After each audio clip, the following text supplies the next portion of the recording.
Mythos Busters, investigating the mystery, monsters, and madness of Arkham Horror, the card game.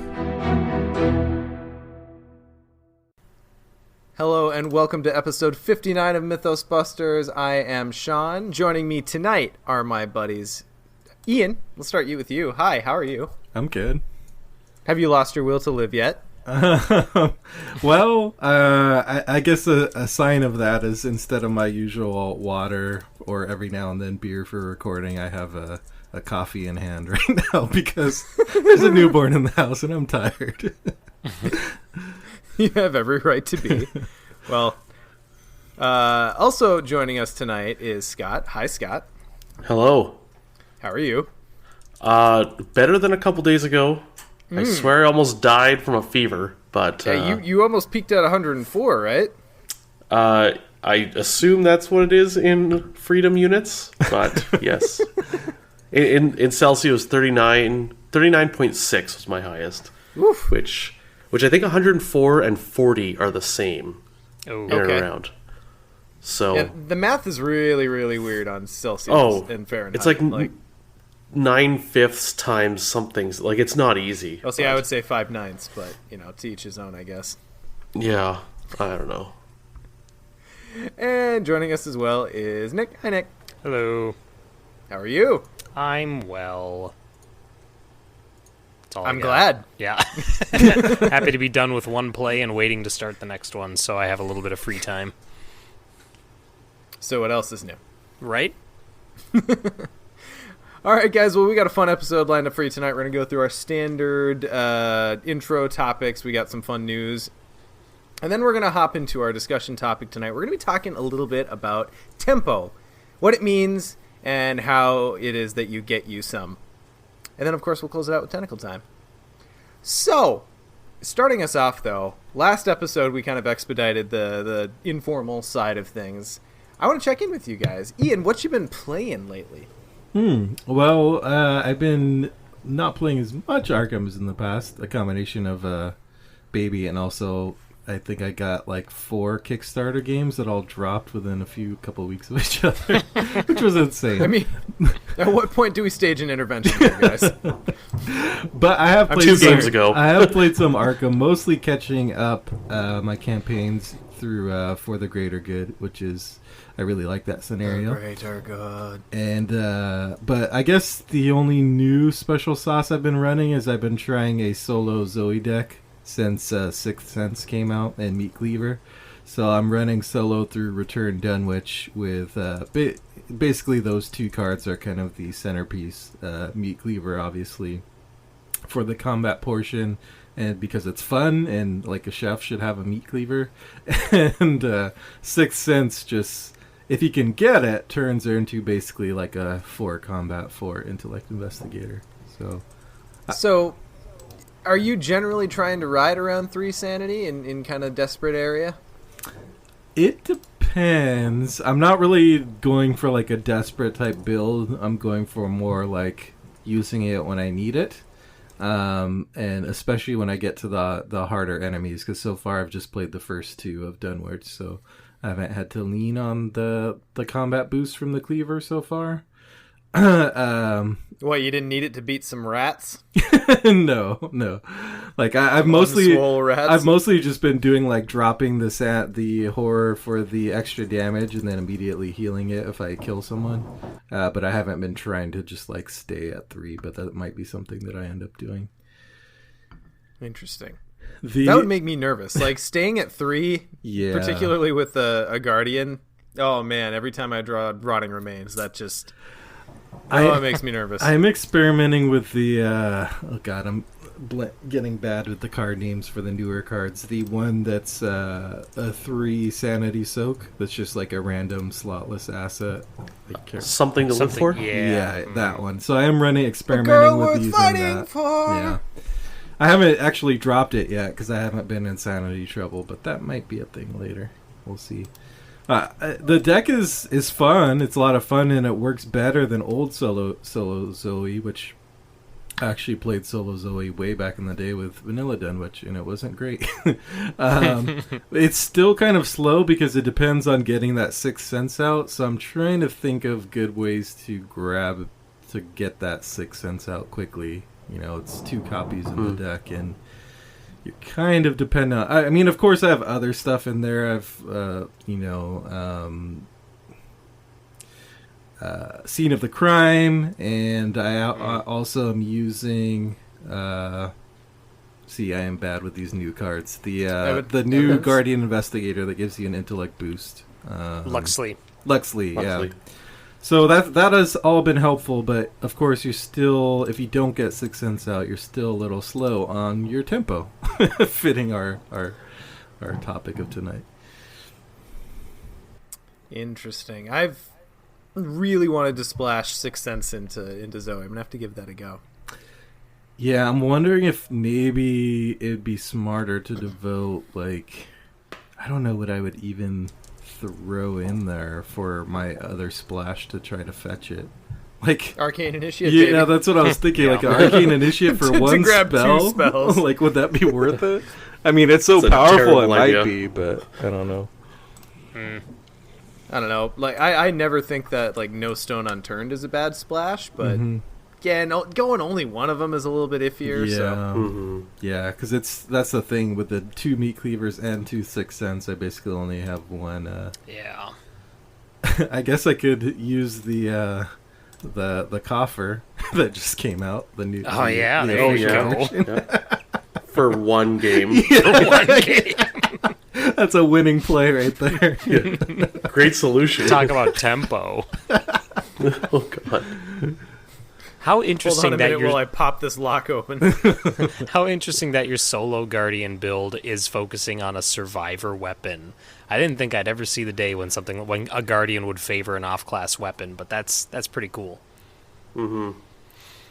Yeah, it's a good Nick? weapon. I mean, I'm sure you could just run machete if you're ignoring the taboos and be just as effective, but Right. the fun factor of Meat Cleaver is nice. So and if you just need to hit someone for damage and don't need to drop the horror to boost to get the extra damage, you can use it as a way to heal horror as well. So yeah. It's a cool little card. Yeah. Yes. Survivors have some really cool weapons, except for baseball bat. I was saying, then they got baseball bat. So Nick, I know you, like you said, just wrapped up a play. So I know your play time has been a little sparse of late. But what have you played in the meantime? With Arkham, I've only been able to play one game in the last, however many weeks it's been. And it was my wife and I sat down to continue our Circle Undone campaign, our 2-player Circle Undone campaign. And the first couple scenarios went okay. The prologue was whatever. The first scenario went pretty well. Second scenario went a little worse. And this was secret name for her playing Rita, me playing Preston.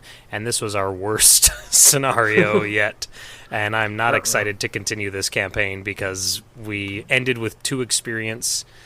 We cleared 1 location of clues, and we killed Brown Jenkin once. So that was fun. But turns out both Rita and Preston have a lot of... They require momentum. They have a lot of build-up. They have a lot of startup. And the cards that we had purchased... I focused on Lola Santiago and Streetwise before it got nerfed into the ground. So that was where I was. So I had a little bit of that early game. There's the word again, tempo. But it's still... I was caught with enemies, and she was... a location or 2 away, and then she'd be trying to clear clues, and I don't like to quarterback too much, but there's a couple times that I'm like, you really should come over here and peel these rats off of me, because I can't do anything about them. And anyway, it just went bad. We were treading water decently, and then once the whatever the boss's name is hit the table, I can't remember what her name is, but once she hit the table, it all kind of went downhill.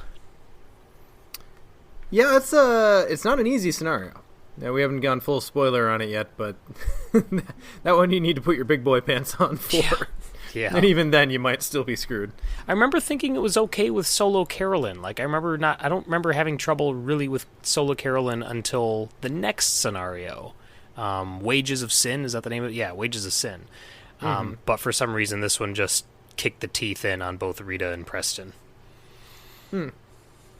Well, I mean, that's one where you just redo it, right? And actually make a game of it, or are you taking that resolution? I don't know. Normally, that's like our whole TFA campaign. That was how it ended, was because we kept replaying City of Archives over and over again. And we did it like 3 times, and then she's like, I don't think I want to, she's like, I don't want to start over, and I don't want to keep going. I don't know what I want. I'm like, well, let's just start a new campaign. And we played Return to Dunwich then. But anyway, yeah, with this, I'm not sure. Like, I kind of want to just leave it behind us and be like, all right, let's just move on. Like, let's bank our 2 experience and just hope that we can do Wages of Sin better. But I don't think we can. Knowing what to expect now, I don't think we can. But Wages of Sin... Oh, okay, well, anyway, we'll get there when we get there. I will say Wages of Sin is one where you can kind of choose your own level of difficulty in kind of a way, because it's one where you can just nope out whenever you feel like it. But anyway. That's true. But I don't... Yeah. But it doesn't necessarily feel doesn't really help. I get yeah. that. All right, well, Scott, what you been up to? Well, I haven't had a whole lot of time to play. Over these last couple of weeks, my mom was visiting for like 10 days and staying with us, and then work and being sick. However, we played our game, Boundary Beyond. Yeah, we did. For Tuesday Night Arkham. Goodness. And I think it was actually on a Tuesday. It was actually on a Tuesday. It was. And... No, I'm sure. No, sorry, you go ahead. I was going to say... I found out, actually, that we screwed up, Sean, on some location connectors. Color me surprised! I know. But in Boundary, you know what, really?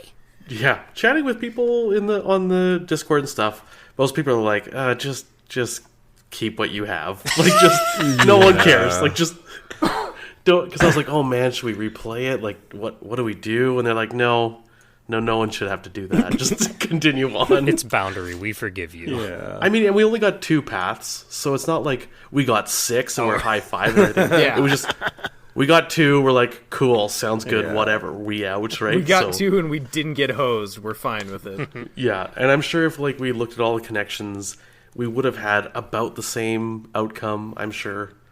Like, Yeah, because you're Ursula and I had track shoes. Like, we had options. Yeah, so I'm not too worried about it. So there's that, and then also I joined this League of Extraordinary Investigators thing. So basically, these guys made this league where everyone is playing a solo campaign through Dunwich, and there's point scoring and stuff, and there's tiebreakers for how much damage and horror you took and how many turns you took and everything like this. So I played my first session. You have to stream all these. So I streamed my first one, and it was The House Always Wins, and I was playing Ursula, because I'm like, this is going to be great. It went absolutely terrible, because that scenario doesn't have a whole lot of investigating, like normally, which Ursula excels at. I think I also made a huge mistake in the beginning, because I kept Milan over her signature guy, who I never take, Jake.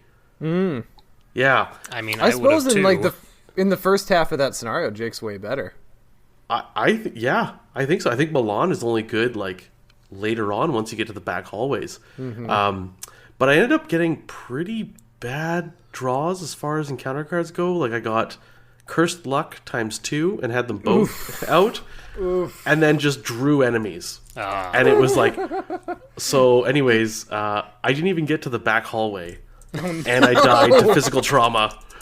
It was by far, and this is on standard, by far the worst House Always Wins I've ever played. So you can watch that on our YouTube channel if you'd like to watch me just like crash and burn.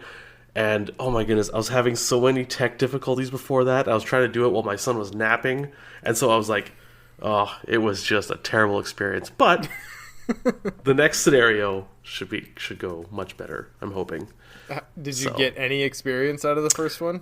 I got 1 but it was from like the campaign log where it's like, you sit and think about the night's events. Like, here's a pity XP. So You So I got contemplate zero. all the mistakes you've made. You take a moment Pretty to much. consider your failings. yeah.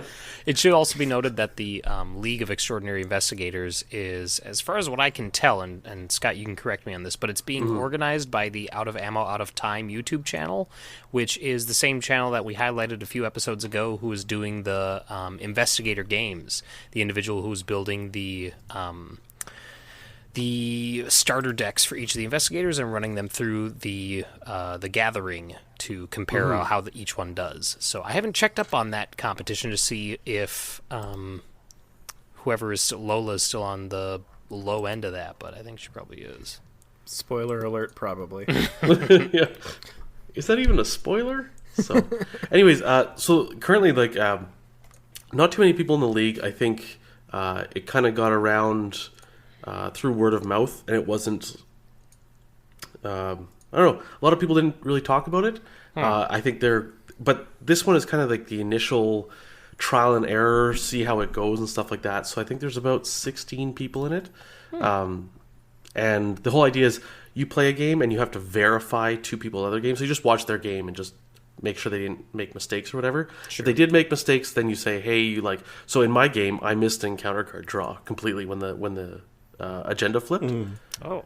And so they're like, but like you shit the bed. So like, what are we gonna do here, right? You can't get any worse. Yeah, and like some people like miscounted on certain stats or whatever, right? And then people are like, you know what, probably wouldn't have mattered, or like I don't know. Everyone just talks about like how it probably would have worked out, and a lot of the time people are like, meh, whatever. But if you miss Good, an I encounter like card that draw trend. 3 times, yeah. But so yeah, it's super fun though. So yeah, those are the two main campaigns I'm playing. Sean, we have to catch up on our Preston and Joe campaign. But soon. that means I have to play Preston. I know, right? Preston, you know what your problem is, He's Sean? fun. You haven't included Joey the Rat. That's your problem. I mean, that Maybe is Joey accurate. could have that I won a have- secret name. There's your problem. You need a Joey the Rat in your life. Well, that's one campaign that I can safely say that we started pre-tabs. So Yes. Streetwise is Yes. in that deck and it's staying. Thank God. And then for my part, aside from those ones, and Boundary Beyond was like that was a game that we went in, we did research, like we had the locations mapped out ahead of time, we knew which ones we wanted to explore, like we were in there and prepped, and we expected a meat grinder, and it really wasn't too bad. I mean, I guess who knows what would have happened had we done everything 100% correctly, but comparing that to our game where we played Threads of Fate, I mean, just such a difference, because Threads of Fate normally I don't consider to be that hard of a scenario. No? But our playthrough was ambitious, and it was a hell of a struggle. Yeah. I mean, the thing is, like, getting all 3 objectives on Threads of Fate is, like, It's a challenge. insanely awesome. Yeah, it is. It's... But we went in with that, right? Like, on Boundary Beyond, we're like, you know what? Let's aim for 6, and if we hit 1, cool. Like, let's just not get trauma was our goal, right? And it was just, let's just rack up Doom. Who cares? Me at the temple. Figure it out. GTFO. Figured it. So, figure it out.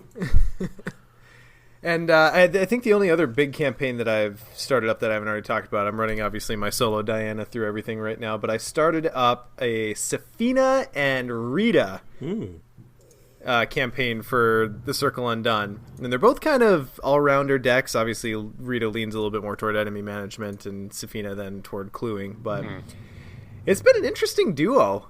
And it honestly was the kind of the impetus for the question that I asked that spawned the discussion topic that we're going to be having later. So we'll get back to that. But, guys, I don't know if you know this. I don't know if anyone's told you this. The tarot cards are really good in Safina. Yes, they are. They're really, really good in Safina. And It's almost like when your starting hand is 13, you're more likely to draw them. It's funny how that works. But I also made the mistake of making her the lead investigator, so she's got the tower and the Ace of Rods too. Ooh. So it's a shit show every game. It kind of makes it fun. Though in subsequent campaigns, I will probably not make her take those two because it does gum up the works a little bit. But anyway, Safina's still great. Happy to report. I have maybe 3 green cards in her deck, and I've just built her the rest of the way like a mystic, and she's just wonderful. You savage. I mean, it's just great that she's that flexible, right? Yeah, she is. But beyond that, just kind of working my way through a couple of standalone builds for Gen Con. I have a Diana deck that I'm kind of workshopping for a high count multiplayer that's like, hey, I'm here to help Diana. And I'm thinking that if it goes well, that's kind of what I'll be bringing to Iron Man this year for Forgotten Age. So excited to try that out. Who am I playing again? Finn? Mm-hmm. Cool. That's what you said last time. I'm not going to hold you to it. Finn's great in Forgotten Age. He's a lot of fun, yeah. Yeah. All right, cool. Well, moving on from there, guys, I want to announce something kind of special here. So if anyone drifted off during our casual discussion, bring it back in. Let's pull it in. Wake up. Take a knee. Take a knee. Yeah, take a knee, bros. All right, so as you guys have heard in prior episodes, we are generally big fans of Arbits, who make custom tokens for the game. They've put out pretty much the first Chaos token set that I took interest in. Since then, they've also developed, let's see, what do we got? Investigator mini cards, location connectors, charges tokens, ammo tokens, and now Clue and Doom tokens, and all of them are great. Mm-hmm. Ian, concur? Yep, can confirm. I just got my Clue and Doom today, and they look great. Yeah, I find with all tokens in general, but especially with these ones, like the pictures don't quite do them justice. When you see them in person, they're amazing. Just something about the way the textures get put on just play so well in real life. I totally agree. Anyway, so we've been in contact with Arbits again, and we did our meme contest for a set of Chaos tokens before. So now we're going to do... Probably should have come up with a name for this, but we're just going to call it Rapid Fire Contest for the next 5 episodes. So starting next episode, we're going to have a quick contest for you guys to enter. We've got 5 sets of Arbits tokens to give away. You know, basically one of each thing that they've released so far, aside from the Chaos tokens. And then on the following episode, we'll announce the winner and give it away. So it's going to be bang, bang, bang. We're going to pound through these 5 prizes and hopefully hook some people up with some really cool tokens. In the meantime, feel free to go check out Arbits.com. They do really good work. Highly recommended. And pay attention for next episode when we're going to announce the first contest. Yeah. Ian, what's going on with patrons? All right. So, as always, thanks to everyone who supports us on Patreon. Much appreciated for letting us do what we do. And I should probably butt in here for a quick second. Just because we're talking about patrons, the musical episodes plodding along, and I get increasingly excited for it. Yes. That track you laid down today. Hooey. Spitting fire. I still gotta listen to that. As I put in our Patreon channel, there's been a non-zero level of progress. So stuff has been recorded. Yes. For sure. So no firm date yet on that, but rest assured it's coming. We've been working on it, so much more energy has been poured into it. Yeah. And just a big thanks to all of our patrons for giving us license to put energy into weird shit like a musical episode. Yes. I personally appreciate it. Agreed. So thanks to the 9 members of our board, our 3 Chris's, Chris B, Chris H, and Chris U, Cyclos, Alex, Ian, Kyle, Philip, and Dave. Thanks so much, you guys. Special shout out to a random patron this time around is Matt Miller. Thanks, Matt. And we do have 2 new job titles to drop down. First up, we have Chris Maka is going to be taking on the really important and somewhat dangerous role of Swole Rat's trainer. So, well, because other people want to play the secret name in the future besides this initial rush, and they can't be disappointed. So someone's got to do it. Yeah. Like the Swole Rats you encounter, they just don't happen on their own. Someone has to put in lots of hours and coming up with Swole Rat training techniques and all that. So that's going to be Chris's see the montage job. right now. Push. It's just all the Rocky training montages with just the rat's head superimposed on it. And our other job title to Captain Squally is going to be taking on an equally important role as our head chef and unidentified meat tenderizer, because meat that's not identified needs to be tenderized, as everyone knows. And also, I think it's his fault that we have a foodie channel in our Discord now. Yes, that was a special request, and I was only too happy to oblige because I do love cooking. So yeah, and y'all have been posting some pictures of meat in that channel that really, really make me hungry. You're right. I just clicked over to it, and the first shot I see is like making my mouth water. Yeah, and he Captain Squally started us off with a whole chicken wing recipe that I need to try. So, yeah. And our final bit of patron business and just general business is a reminder about our special listener event on Gen Con. The Saturday of Gen Con, it's going to be at 1 p.m. That is confirmed, set in stone. The only thing we don't have is location, but we'll drop that as the event gets closer. And make sure you sign up. Well, by the time this episode comes out, event registration is going to be over. But if you're listening right now... Congratulations, or I'm sorry. Yeah. If you're listening live right now, make sure to register for our event tomorrow when tickets go on sale. I think it's 12 Eastern, is it? Noon Eastern? It's noon something. Yeah, I believe noon it's Eastern. noon. I'm looking right at it. Yeah. It's noon Eastern. I was staring right at it and trying to figure it out when it's written right there. 12 p.m. Eastern. Yeah. Okay, so make sure you sign up for that. Our swag, we've been putting lots of hard work into for a while now, and it's going to be great. It is definitely a step above what we offered last year, and so, yeah. Don't miss it if you can. I know we don't want to say anything, but seeing that proof, it's all coming together. Also, this is a unique step up in swag quality, like significant. So don't necessarily expect that for every year at Gen Con, because this is taking a lot of work from a select few of us hosts. So I mean, it's taking a lot of work away from the musical episode. So That's true, actually. I'm having to choose. I think our goal in general will be just to offer something a little bit different each year. Yes. And kind of mix it up. If you're listening to this not live, listening to it when we release, registration will be over.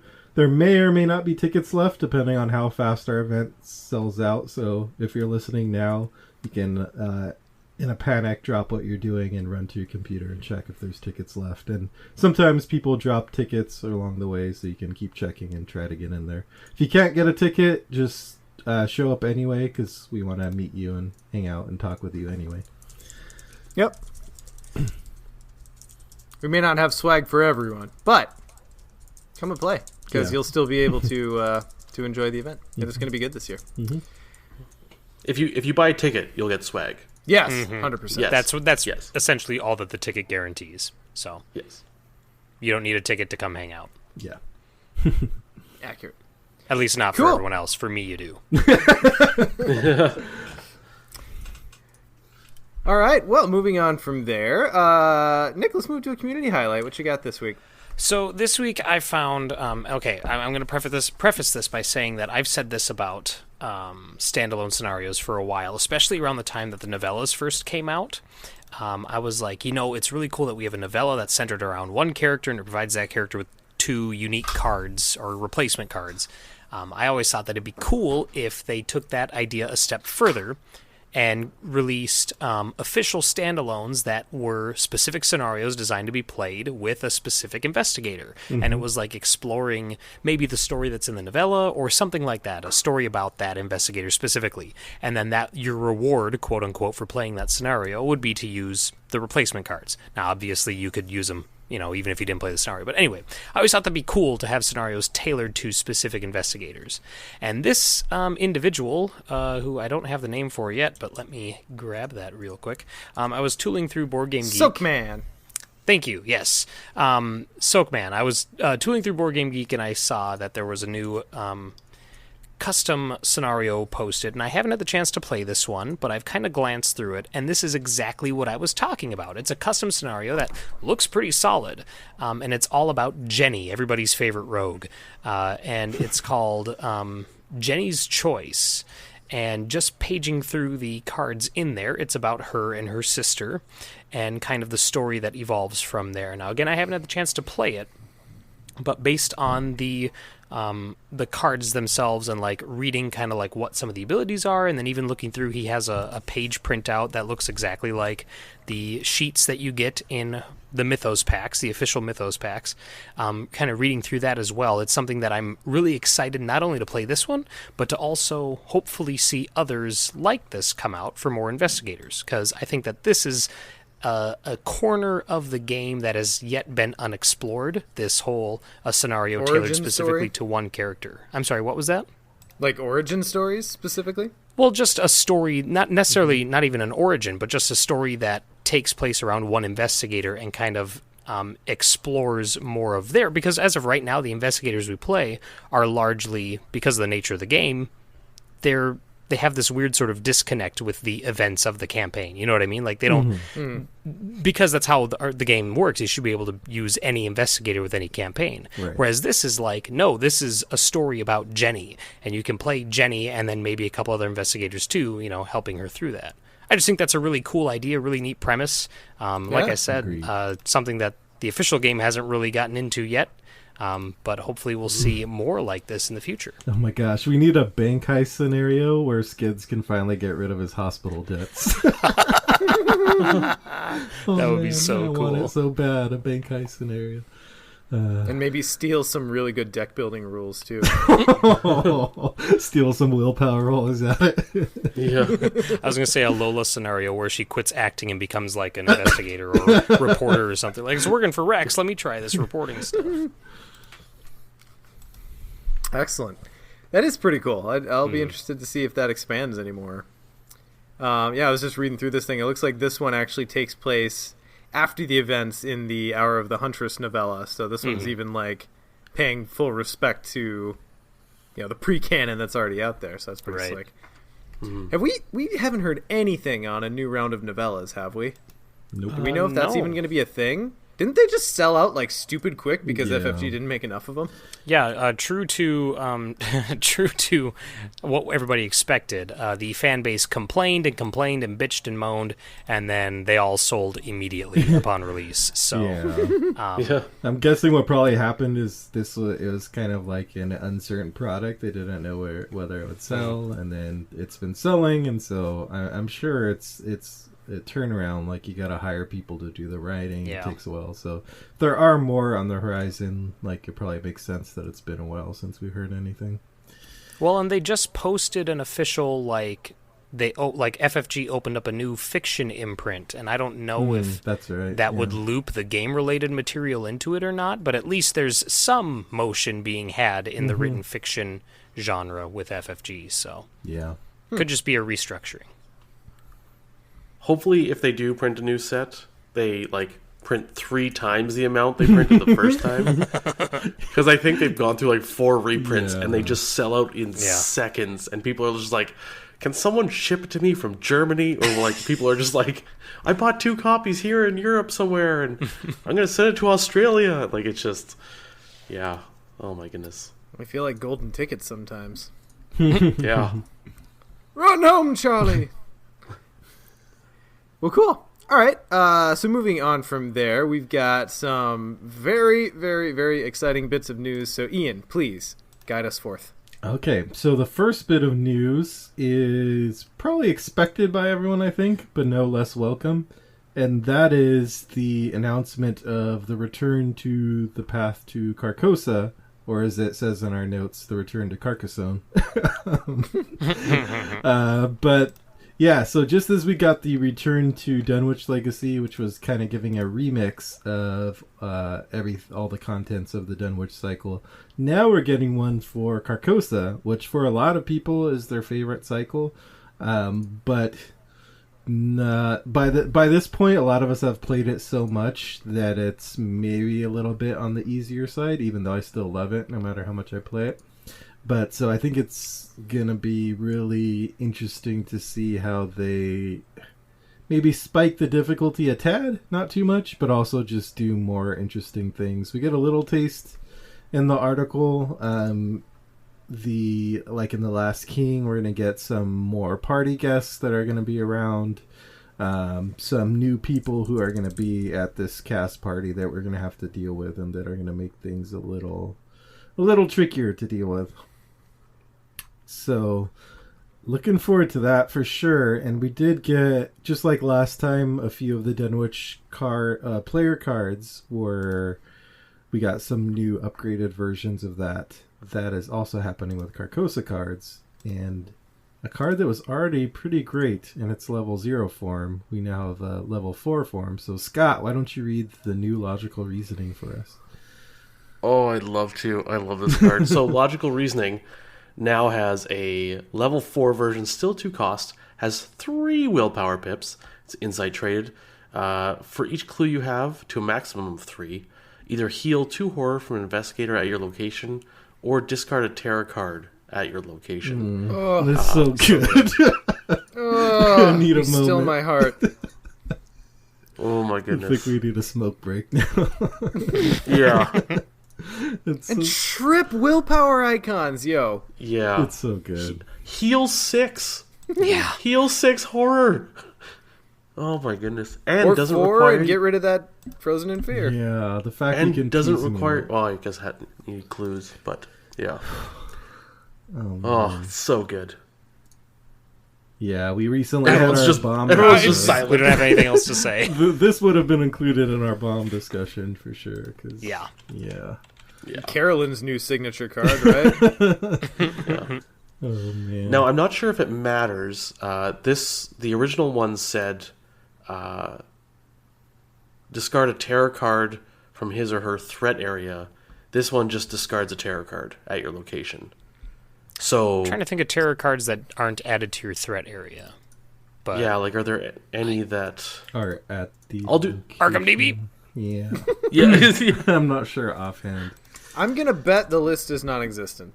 Like, if I had to put money down, I don't think there's anything that doesn't pop into your area. Yeah, like with the Because everything terror else is trait like a specifically. task or like a hex. Mm-hmm. Yeah. If anything, it's future proofing. Yeah. But let's see what we've got. Remind me next time we have Matt on. I'd love to have a discussion with him about traits. That's a thing we should talk about because it's kind of fascinating to watch traits evolve in a card game. Mm-hmm. Yeah, agreed. Anyway, Note it aside down. over. Yeah, I think this is going to in a lot of my future Seeker decks for sure. The next card can go to our resident firearms enthusiast. Nick, why don't you read our new Guardian card? Yeah, so this is the 32 Colt level 2. Costs 2 resources. It is a Guardian asset still. No surprise there. It has 2 combat icons, item, weapon, firearm traded. Uses 6 ammo. So far, everything's the same. Action, spend 1 ammo, fight. You deal +1 damage for this attack. Okay? And then, free action, spend 1 resource, return 32 Colt to your hand. Takes up 1 hand slot. I like it. It's still kind of the more narrow use of most of the weapons in Guardian, but I like that the leveled up version lets you get rid of it when it's out of ammo, and then potentially play it again later. Mm-hmm. And it's one cheaper than its level 0 version. Oh yeah, it is a 3, isn't it? Yeah. Mm-hmm. So basically you're paying the same cost to play it out, use it however much you want, and then throw it back in your hand. Right. Yeah, and it's cheap Really enough cool. that you're actually going to be tempted to use that ability and, quickly get it back, pay it. You're paying 4 for, like, 12 ammo equivalent, basically. That's really nice. So, super janky combo alert. Love it. Act of desperation. Oh no. Oh no. No, sorry, this was not the one. Anyways, but you can spend 1 ammo to fight. During the committing phase, you could spend a resource to pull it back to hand, and then commit it to the test, in which you're shooting your last bullet out of the Colt. So you're shooting the bullet, but as the bullet's midair, you're whipping the Colt at the enemy, so he's ducking to dodge the gun, but gets hit by the bullet, more likely, or something like that. So I thought you were going to say, Wow. like, the gun hits the bullet and makes it go even faster, because we're just ignoring all the physics. probably that seems much more likely. Yeah, I think so too. Yeah. Anyways, you can pull it back to hand and then commit it, and it has an additional icon, more than the original one, Yeah. too. So Yeah, that's good. Really with cool little upgrade. Now, level- well prepared, that'd be good. Yeah, and at level 2, this keeps it in range of all of our off-class guardians, too, Yeah. for those who might want to take it. And if you have the well maintained, does that return it to hand, or that just God? I'm really bad with these new cards. That returns now. it and any other upgrades to your hand. Never so, mind. Oh, say you yeah. wanted to put Yeah. Trusted on this and then return it to your hand, you'd also want well maintained to get the Trusted back too. But that wouldn't help with paying the cost here to return it and using that. No, that's No, way you more would lose expensive. it. Yeah. Never mind. not trusted, reliable, right? Oh yes, sorry, reliable. Trusted is the ally ally one. Trusted's a bad Yeah. one. Yeah. Trusted's the one without any current uses. Let's go with that. Didn't I say that? All right, cool. Yeah, that was about all we had. Now the one that for everyone the- wants to talk about. Yeah. So that was Path to Carcosa, which should be coming out at some point. I'm not sure if they specified the Q3. So, I'm going to interrupt real quick. There are no terror cards that go into play at a location. okay. Knew it. I just finished going through them. There's actually a lot of them. Yeah, there's like 44. I pulled up the list and I was like, I don't care. I was in the middle of going through, and you're like, "Can you read the next card?" I was like, "Shit, I better get to that." So, a week ago or so, the title of the Gen Con scenario was kind of quote-unquote spoiled just by the fact that the event list for Gen Con went up. And we saw that the Arkham special scenario for Gen Con this year was going to be called The Blob That Ate Everything. And so everyone was immediately, I think, kind of thrown because it doesn't sound like your typical Arkham horror card game scenario name, which just made me more intrigued and like it more before I even knew what it was. But then Sounds like a Goosebumps novel. yeah.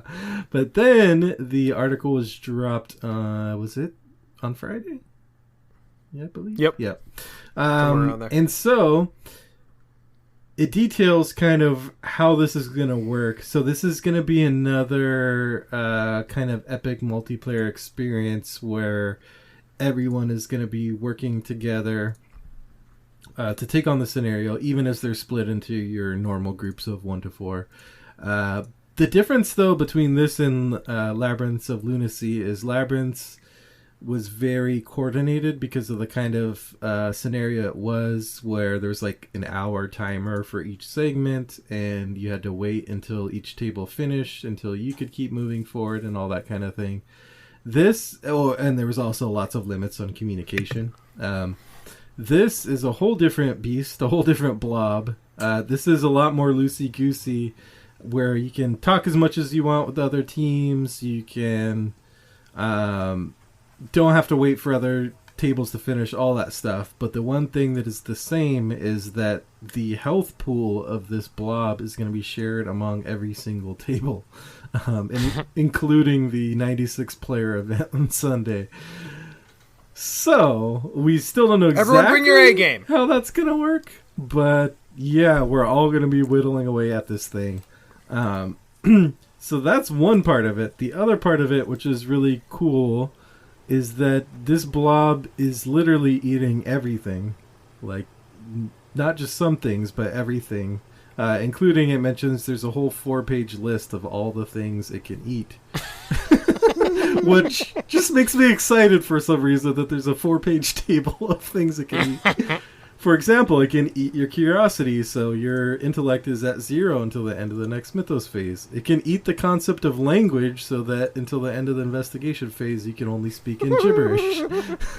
And so on. So, yeah, I am super excited for this thing. Oh boy, we're gonna have to like record with Matt right afterward again. Oh, if yeah. we can. Yes. If we can pin him down. So I imagine this is going to be an experience. Yeah, Well, cool. Yeah, it sounds like it's gonna be breaking a lot of new ground. So it's hard to know exactly how to prepare for it. Like I know, Sean, you mentioned earlier prepping some decks, and I don't know. Like the blob's gonna eat everything, so whatever I build, it's just gonna eat. So Yeah, I mean, and thusly I'm double sleeving my cards. 'Cause why not? yeah. I'm just Smart move. super excited to get my hands on that double-sized blob card. Like, that just looks beautiful to me. The Yeah. full art like that. Oh, the big my one, God. Yeah, like I want that as a playmat. Yeah. As always, the art is all the art pieces that are spoiled in here look really cool. Like as they mentioned in the article, this is kind of a love letter homage to kind of B-movie science fiction from like the 50s, and of course this is in our 20s, 30s time period, but Yeah. super cool. Excellent. So, quick tangent. If you had to pick right now, what are the 3 standalone decks you'd bring to Gen Con?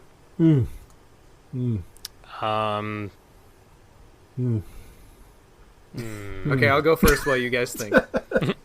Obviously, you had this prepped.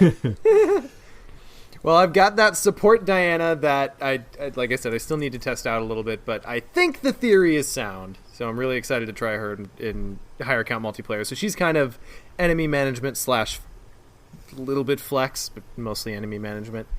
I have a just straight killer Mark deck that, I mean, it's just Mark. What else do you do? And then I think for Kluver, I think this year I might pack Ursula. I know Scott's a big fan, and I know you guys both like her, but I feel like the community at large is a little bit lukewarm on Ursula. At least more so than I would have expected. So either Ursula or Min would be my Kluver right now. I think probably one of them would be Rita, just because I want to give an acid test before Iron Man and see how it goes at Gen Con. Probably Zoe, because I'm more and more realizing she's actually one of my favorite investigators for whatever reason. Like I always keep coming back to Zoe for solo or also for standalone. So, dude, you're not the only one. Remember that poll or the data that they pulled from Arkham DB? I remember it. I don't remember the results. That Was Zoe showed on top Zoe of... was like one of the most deck-built investigators out there. It's going to be a little bit of a bummer if I build Tab Zoe, though, because the sleight of hand is not as operational, but we'll see. The third one, I don't know. Gun to your head, Ian. Gun to my head. I just pulled back the hammer now. I think. Too late. You're dead. I might do. No, you don't get to answer now. Jenny. I haven't built Jenny in a while, and I actually had a whole in-depth dream about building a Jenny deck in my dream, and that's all the dream consisted of. So I think that's a sign. Like I was literally just going through my card collection and like, ooh, well connected. Let me add this. How about you, Nick? I would probably bring. I just had him picked out too. God. Probably a Leo deck, because I really like Leo. Probably an Akachi deck because she's my favorite of the Mystics, despite the fact that she's arguably the most boring of the Mystics.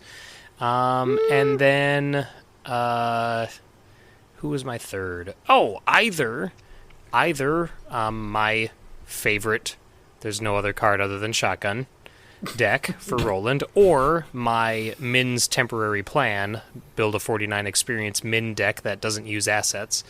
Oh boy. Just because I like to see my teammates' eyes roll while I'm playing. So, What cards have you thrown in lately to modernize? Is there any other card other than Shotgun? I actually haven't built it in a while, so I don't have an answer to that right now. But I'll rebuild it with a current pool, and I'll have something for you next episode. I approve. I'll follow up. Okay, good. Or I can be quiet the rest of this episode and have something for Tentacle Time. Fair enough. All right, well, let's hop into our main topic for tonight. So this one evolved a little bit oddly on our side. It initially started as one topic and kind of morphed into the more general one. So, Scott, since you were kind of the one who put the most emphatic effort into this topic, why don't you kind of run us through the discussion on tempo? Is that what we're calling it? Le tempo? Yes. From the French, meaning tempo. Actually, it's probably Italian because they made up all the music words. Anyways, tempo. So this is something people throw around, usually more so in competitive card games, I've found. And I think it's a really good idea to monitor in even cooperative games because it kind of gives you ideas on what to do at different parts in the game. So the first time I ever heard it was in competitive games. Basically means keeping tempo with your opponent. It's kind of the give and take, tug of war thing. And Sean, earmuffs. In Magic, it would be something like you're spending all of your mana or your resources that turn. Now, Arkham, you don't want to spend it all, but the idea that you're using all of your resources because Arkham has a turn. good resource system. Yeah. Oh, Magic sucks. Right. Like, but Magic, you can't save up resources over turns. That's different, right? So you have to spend it or you lose it. Mm-hmm. And so that's kind of where that idea came from. But in Arkham, I think it's more you're trying to out-tempo the encounter deck. Yeah. So that's kind of tempo. And that really can mean a few different things, right? Like, at its basest, the game is you have X number of turns most of the time to get X number of clues and possibly do a couple of other things. Right. You have X number of turns to jump through X number of hoops. Whether that be getting clues off locations, killing certain things or witches or whatever you have to do, or getting across maps. Yeah, so basically, like when you're at its simplest, oversimplifying here, if you're a third of the way through that clock, you want to be roughly a third of the way or more through your objectives. Mm-hmm. But it gets more complicated, doesn't it? Oh, it does. Nick, you put in here. Nick calls it efficiency. Yes, or that's what you would call tempo. That's what. Yeah, like that to me when I think of. I think that's because that's what I look for in cards. Like, I don't think in my head I'm going to look for the tempo cards. I think, what is the most efficient play I can make? So. Right. I think that's very close to what I perceive as tempo. Like, but I see it as I use efficiency to make tempo. Right? Like, sure. Efficiency to me is like in a single card, this card, like a fingerprint kit, makes 2 clues instead of 1 out of these investigation skills, or the 45 automatic makes 2 damage out of a single action. Mm-hmm. But I use those efficiencies together to make tempo, I guess is how I see it different from efficiency. Okay. Sounds good. I think a lot of other people see it the same way as you, or perceive it the same way. And I think there's just like subtle nuanced differences that I think can bring up ideas in people's heads.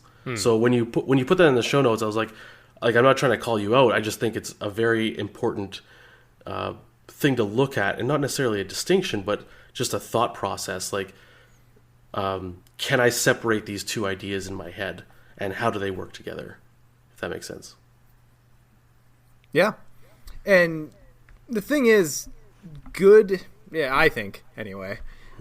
good tempo and good efficiency starts with deck building. Like, it starts with planning ahead for... I suppose it always helps to know the scenario you're about to play, but kind of in a vacuum. Like, I think tempo starts with setup, and good setup starts with good deck planning. Mm-hmm. So what do you think as far as starting out a game? What do you look for in a good tempo setup? So, as far as setup turns, I think if you're taking more than one turn to set up, you're taking too long to set up. In this game, at least. Like, I feel like the game kind of gives you, because we don't have that first Mythos phase, unless you're playing that weird ultimatum where you don't get a Mythos phase, the game's kind of saying you have 3 actions to get on your feet. After that, good luck.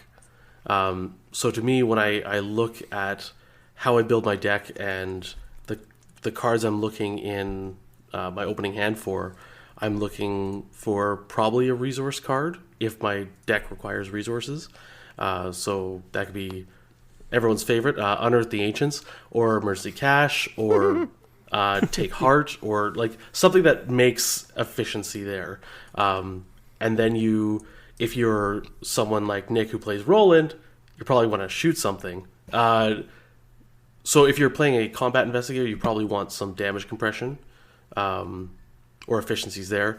If you're getting clues, you either want to secure your clue gathering efficiency with something like magnifying glass, or something like lockpicks, or not lockpicks, sorry. Well, lockpicks would be good too, but fingerprint kit to get compression in there.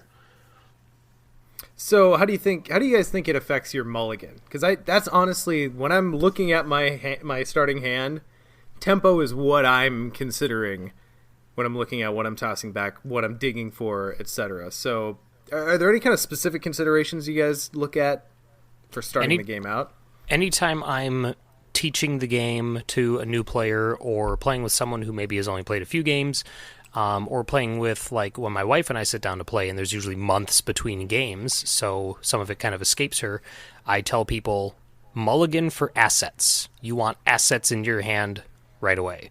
And then depending on the deck, maybe there's a specific asset that you're going to mulligan for. But generally, that's, even if you can't play them all right away, like, I still think it's important to have the option to be able to select which ones, that sort of thing. Like, I have 2 different allies in my hand right away. That's not great, but I think having 2 different allies on turn 1 is more important than having 2 different skill cards. Generally speaking, I'm going to put generally in there as the big caveat. You know what I mean? But what about Silas? Yeah. Right, exactly. So... yeah. Yeah. I totally agree, Nick. Yeah. You don't agree about the asset portion? No, I totally agree. Scott, why don't you agree with me? Because to me, like, you play an asset, that gets you 3 or 4 actions of uses, where events or skills are usually 1. Right. Yeah. And generally I'm looking for, there's like a core component of cards that are kind of what would be considered the rig in Netrunner, or the tableau, or whatever you want to call it. They're the cards that are going to be doing the most work, and those are usually either kind of passive boosts. Because I think one thing that affects tempo in this game that might not be present in other games is because in other card games you might just pay for a card effect and it has that effect automatically, right? There's not a random element. But in this game, the Chaos Bag adds the element of you might pay for something, and if your skill is not high enough, that's essentially a wasted action, and you're going to start losing tempo the more times you're failing pools. So anything that is increasing the that sounds simple, but anything that's increasing the probability and getting you, like, at least in standard, that magic 2 of above the key tests as soon as possible. Like, that's the more wasted tests you can minimize, that's gonna get you the tempo you need. Excuse me. So I agree with you guys. Oh, sorry. Go ahead, Scott. I was going to say, on that note, Ian, I completely agree. That's why I kind of mentioned, like, magnifying glass. It seems like such just a +1, but it's +1 for the rest of the game to a skill you're going to use often, right? Like, how often is that +1 going to save you from failing an action, which drops your tempo, right? Like, it's an awesome tempo play. Yeah, because Yeah, and because when you fail a test, sometimes it's not just your tempo isn't just hit by you wasted an action on something that gave you nothing, but if you committed cards to it or resources into it and you fail that test, that's a tempo hit too, because you're gonna have to recover those things at some point. Or uses or ammo. Oh, that's my least favorite one, where it's just like, oh god, I only had one charge left. Yeah. So I agree with you guys in general that assets are kind of a general priority for an opening hand. So I ask then, when you keep an event or a skill, why? Or for whom? If it's a fetch card, if it's something that digs, if it's something that gives resources, if it's something that increases my access to the deck or increases my ability to play cards from hand, those are usually the ones I look at for keeping turn one. Unless there's a specific strategy that I'm employing, like that's, again, just like general approach. It's funny, Nick, because like in my head while you're saying that, I'm like, yeah, totally, I want to draw those cards so I can get access to more assets. Like the cards I don't get that I keep that aren't assets are ones that get me more assets. Right. Yeah.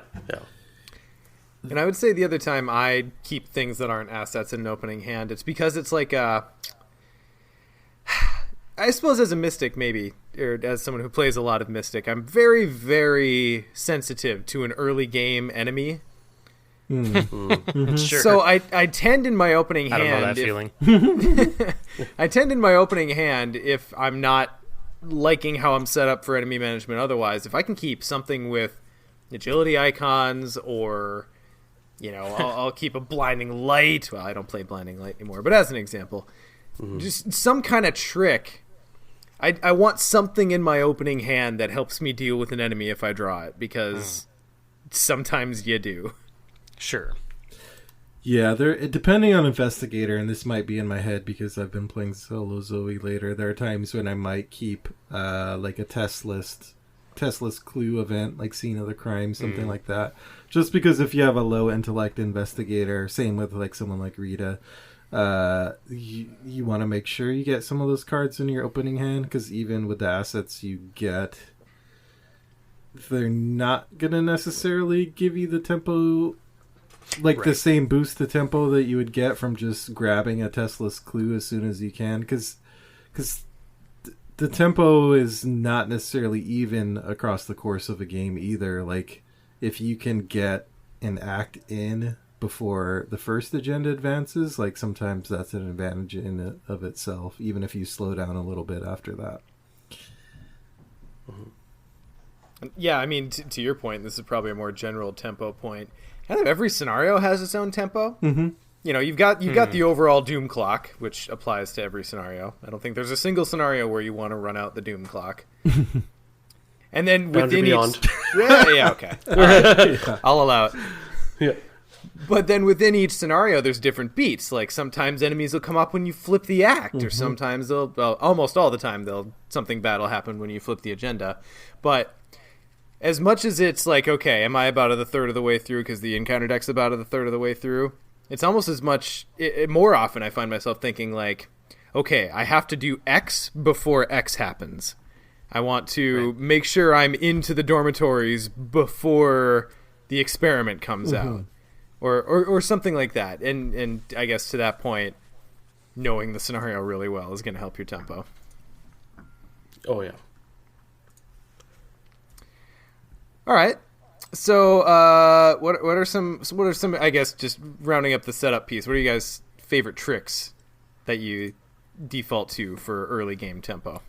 Stick to the plan plus. Like? Oh, there it is. Stick to the plan plus ever vigilant. Those two specifically, because a big part of tempo is having access to the right cards right away, which is what stick to the plan helps with. And then ever vigilant literally condenses your 3 actions of playing stuff down to 1 action, and at a resource reduction as well. Like, I don't think there's any better setup tempo swing than those 2 cards.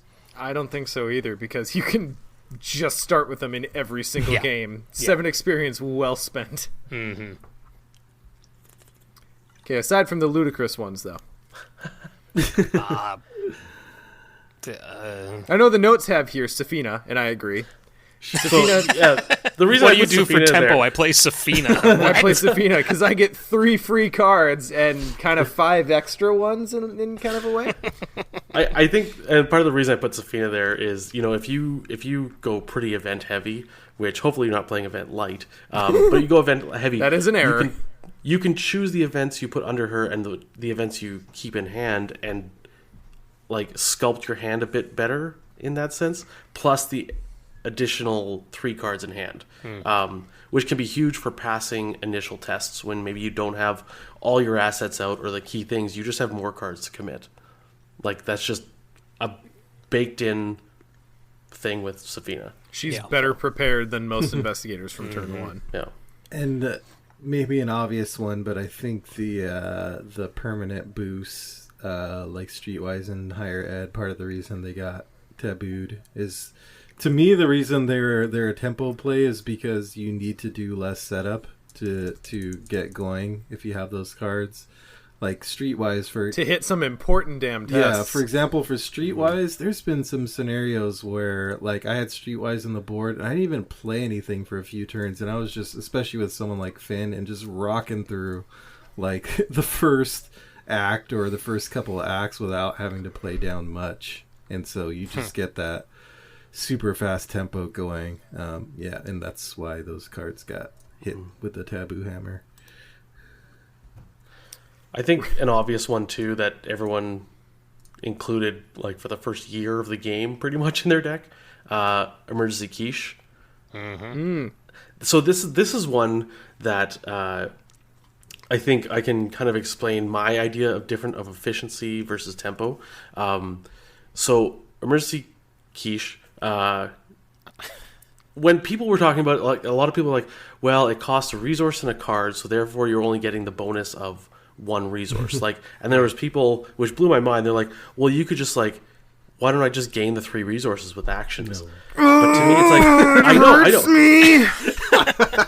know. So some, which, I mean, that is just, like, that's just a ludicrous argument. Like, well, I could just, use 3 actions to gain 3 resources. I'm like, yeah, you could, but that's terrible.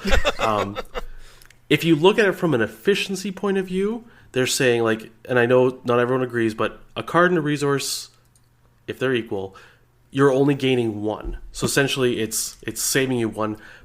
So now you're down to 2 actions of efficiency, but tempo-wise, it's 1 card, 3 resources. And that is, now you have 2 more actions to utilize those resources. Guys, how do you quantify the fact that now I can play the frickin' card I want to play in clicks? Yeah, you can't, can you? 5 clicks? Anyways, so efficiency and tempo, that's where I see the slight difference in it when you're doing, like, the maths in my head. And I feel like this next point we're moving on, I probably should have led with this, because I think this makes a big difference when thinking about tempo. But go on. So tempo and gameplay. You have 3 actions per turn, right? Like, that's just a normal rule, except for certain gators who get more, but that's included in this point, where the encounter deck tries to rob you of at least 1 per turn, if not 2 or more, depending on what it gives you, right? Like, we can all kind of agree that any card you draw off the encounter deck is probably trying to screw up 1 action of yours, whether it be a small enemy, it takes a clue, it forces a test that if you fail, it moves you. Something, or you had right? to commit a ton to it, so you want to draw to fill your hand back up. Yeah, exactly, right? Trying to minimize its impact while maximizing your efficiency with your remaining actions is the goal of maintaining tempo to me. So when I think of how the game is going, every time I draw an encounter card, I'm like, can I keep this to 1 negative action or less and still do 2 positive actions with my turn? And that to me is what tempo is. If I can keep it, I got all 3 actions to myself this turn, that's amazing. If I got, Entombed, and I took all 3 of my actions getting out of Entombed, that's a terrible tempo turn. The encounter deck won that exchange. Or if you just draw Ancient Evils. Or that. Yeah. Whew. So to me, if I can keep it to 1 action or less, that's good tempo. And that is where I see the whole tempo thing unfolding when I do the math in my head. I want my tempo to be 2 to 2.5 actions per turn. Yeah, I think that's a good kind of general guideline. And if you think about this as if this was a competitive game and then Counterdeck is playing the other side, it can't really... well, with the exception of the cultist doom-heavy scenarios like Essex and ones along those lines, the encounter deck can't really increase its tempo in the same way that we can as players, so its job is really just taxing and slowing us down as much as it can, like you said, Scott.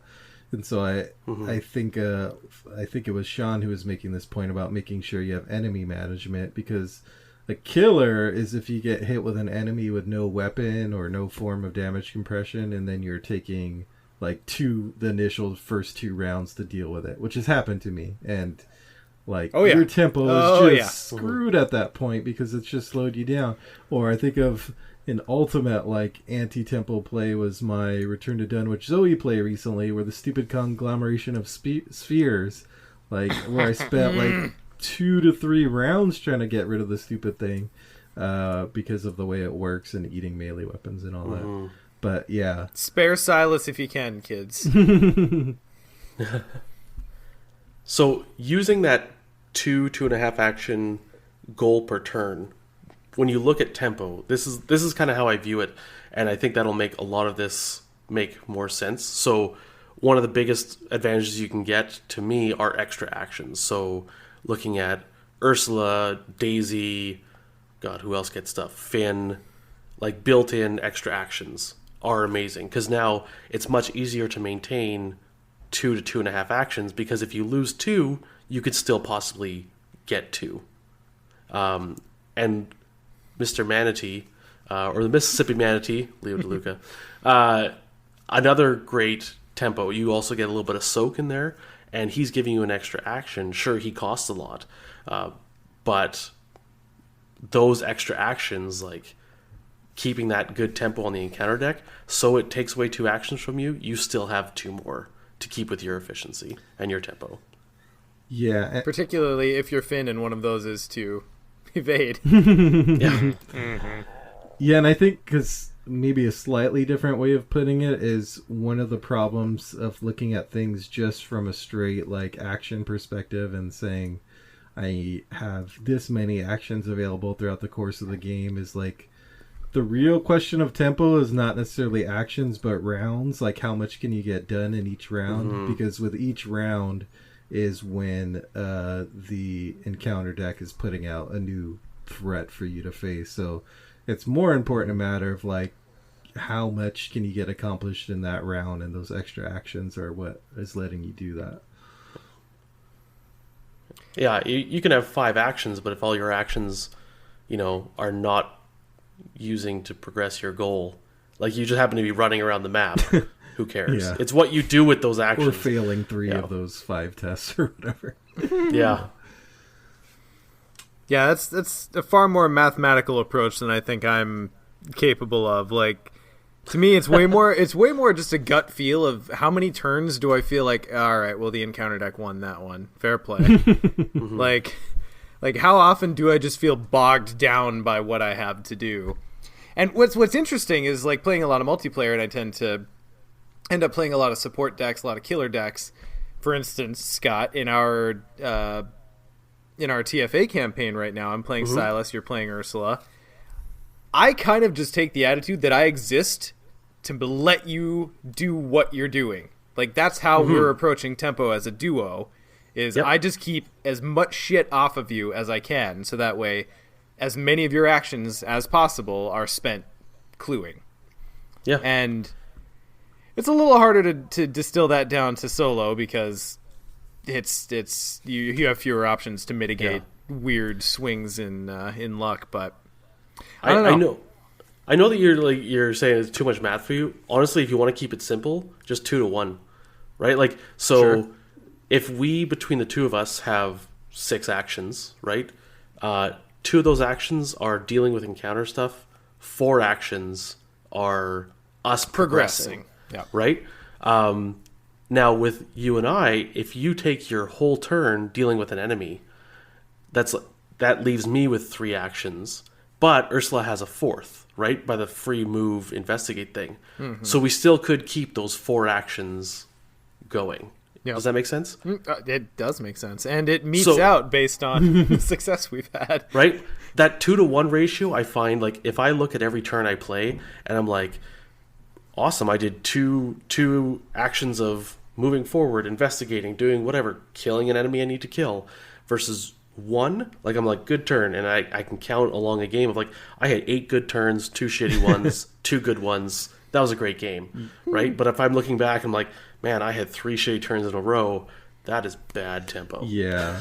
Yeah. And I think the thing is, this kind of math is probably putting into concrete terms the kind of gut play that I think experienced players just do already, and it's kind of just for sure making that explicit and kind of pulling that out. And it also kind of puts the whole idea of like low will and rogue investigators into context, because what they're doing is they are basically accepting that they are going to get taxed more by the encounter deck and get hit for more actions through those treacheries, and in a response they're going to pile on more actions on their part to try to basically make up for that. And that's it. Whereas a different investigator, like say a mystic with high will and is able to counter those, they're probably going to take more of a approach of like they're just going to make sure that kind of slowing of their tempo doesn't happen in the first place, and just kind of maximize the actions that they do have.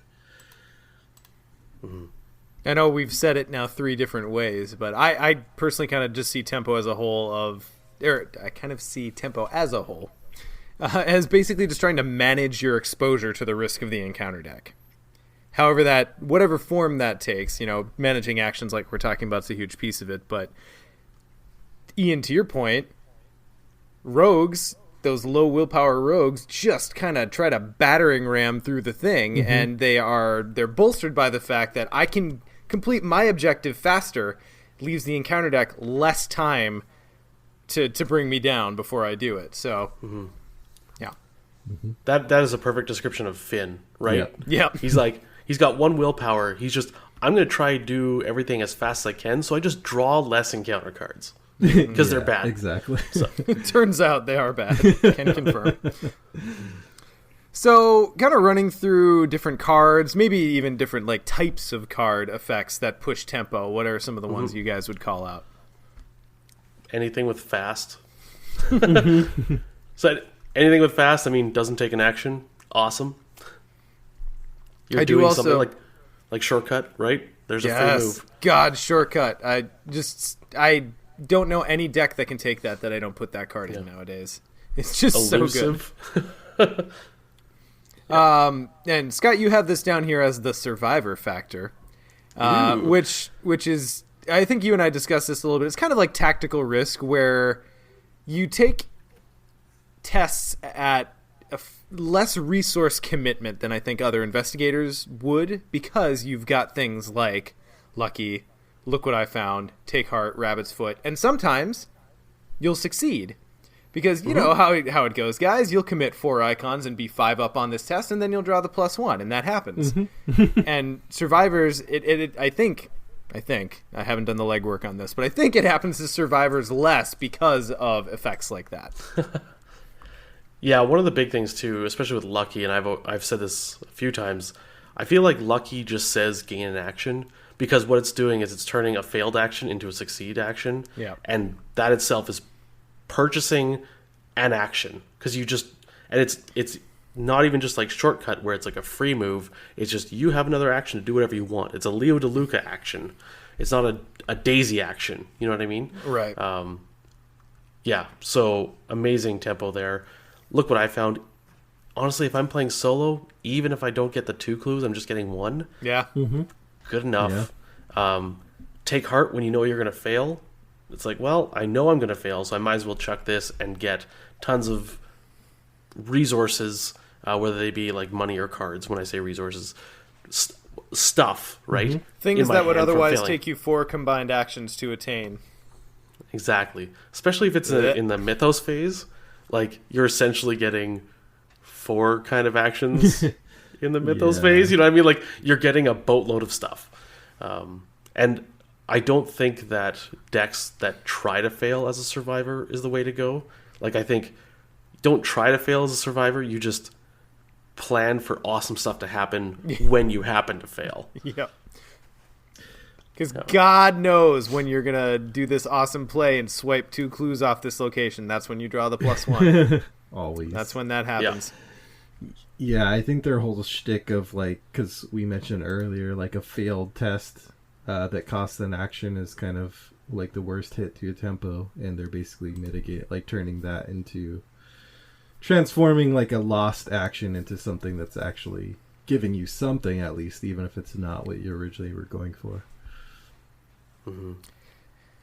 So as kind of I would posit a staple tempo card, I wanna throw out there Diana Stanley, because as the cancel mystic, and Casey actually just pointed it out in the chat here too, like things like Ward of Protection. It's kind of a little bit more abstract, but it's easy to see that that's tempo maintenance, because if you're able to Ward of Protection Straitjacket, for instance. Yes. Like, that is a lot of actions and resources and stomach acid you've just saved yourself. And Diana Stanley is able to pack in a lot of those cards and gain cards and resources off of them. So honestly, this isn't me just fanboying. I honestly think like the Diana cancel mechanic is a really good expression of tempo management. Yeah, it's true. I would agree with that. So, one thing on that too, because we're going to get into cards that push tempo, and cancellations are huge in that. One thing to think too, and this is not always huge in players' mind, I think, for Arkham, but it's something to consider.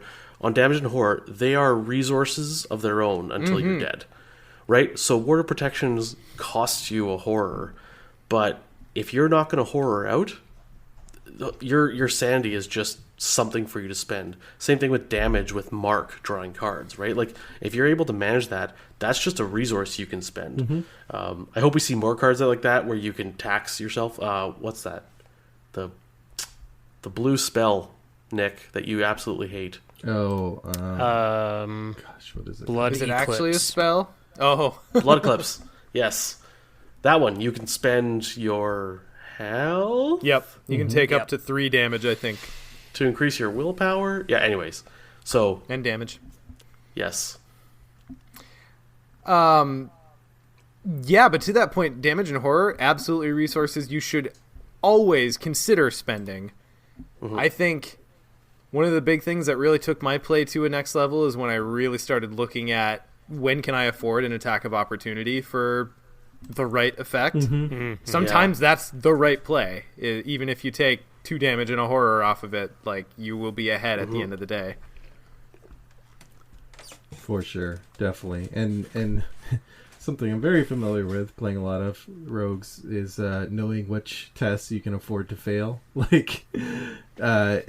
when, especially in the Mythos phase, that's not costing actions, but you are constantly asked, like, what you're going to give up in terms of cards in hand, in terms of committing to the test or resources to pump your skills, and knowing to that point, like, okay, I'm probably going to get hit like for 3 horror on this, and it's better just to eat that and not throw my cards into it, because that's going to cost me tempo later that I can't afford, because those are things I could have played down, or those are cards that or resources that could have gone to helping me actually move forward with getting clues and what I need to do. So really being crystal clear about what tests you need to put resources and cards into, and what you can just afford to take.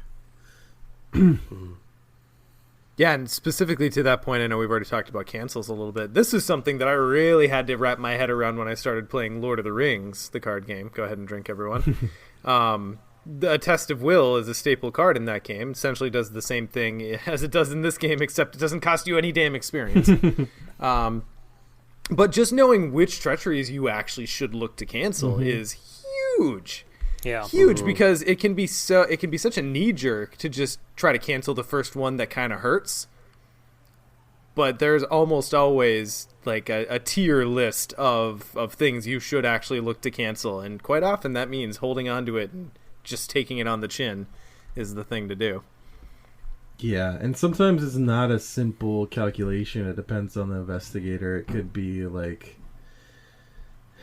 what tests in particular it's testing, but it could also be like there are certain treacheries that might be lowering a certain skill, and so you look at it and think, oh, that's not too bad. But then you look over the course of the game and how many tests did that cause you to fail because you were one lower in intellect or combat or whatever. So maybe you should have canceled that one.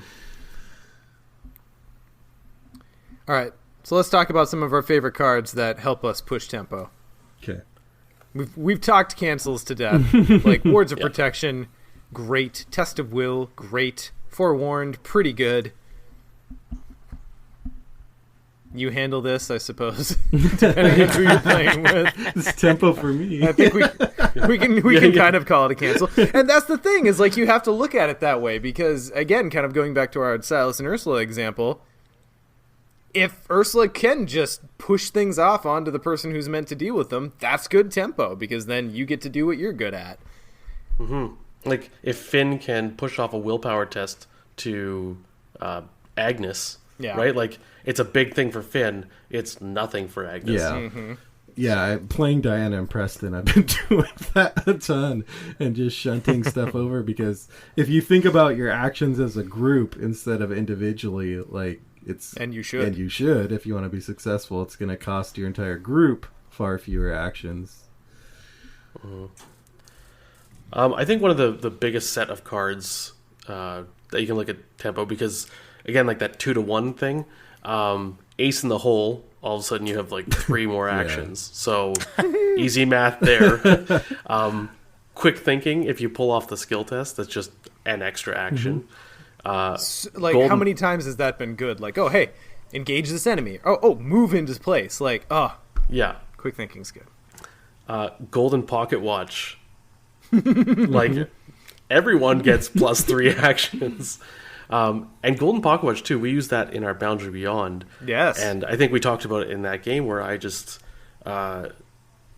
we just need to, like, when we're in a decent position, use it. Yeah. Instead of waiting for us to get into trouble, what we did is we just had a turn where we're like, you know what? Let's just press our advantage. Yep. We have an advantage. Let's make a bigger advantage. Mm-hmm. One other one that I honestly don't play that much, but it's bomb when I get to it, is Will to Survive. Because when you set up that turn, when you're not pulling chaos tokens, you just get shit done. Things just happen. And it's always a good tempo hit. Or tempo, what's the opposite of a hit? A pat? Massage? Like opposite of a hit? Yeah. Good massage. Yeah.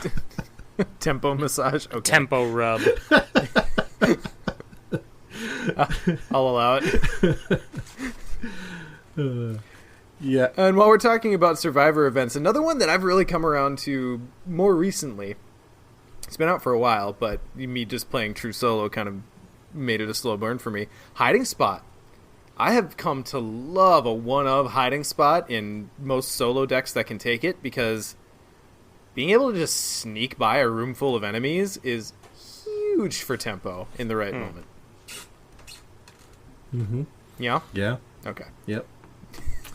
I don't see on this list the ultimate tempo pusher, which is Joey the Rat in Preston. Jeez. All right, now. All right. I think Joey's getting tired of how much play you're giving him.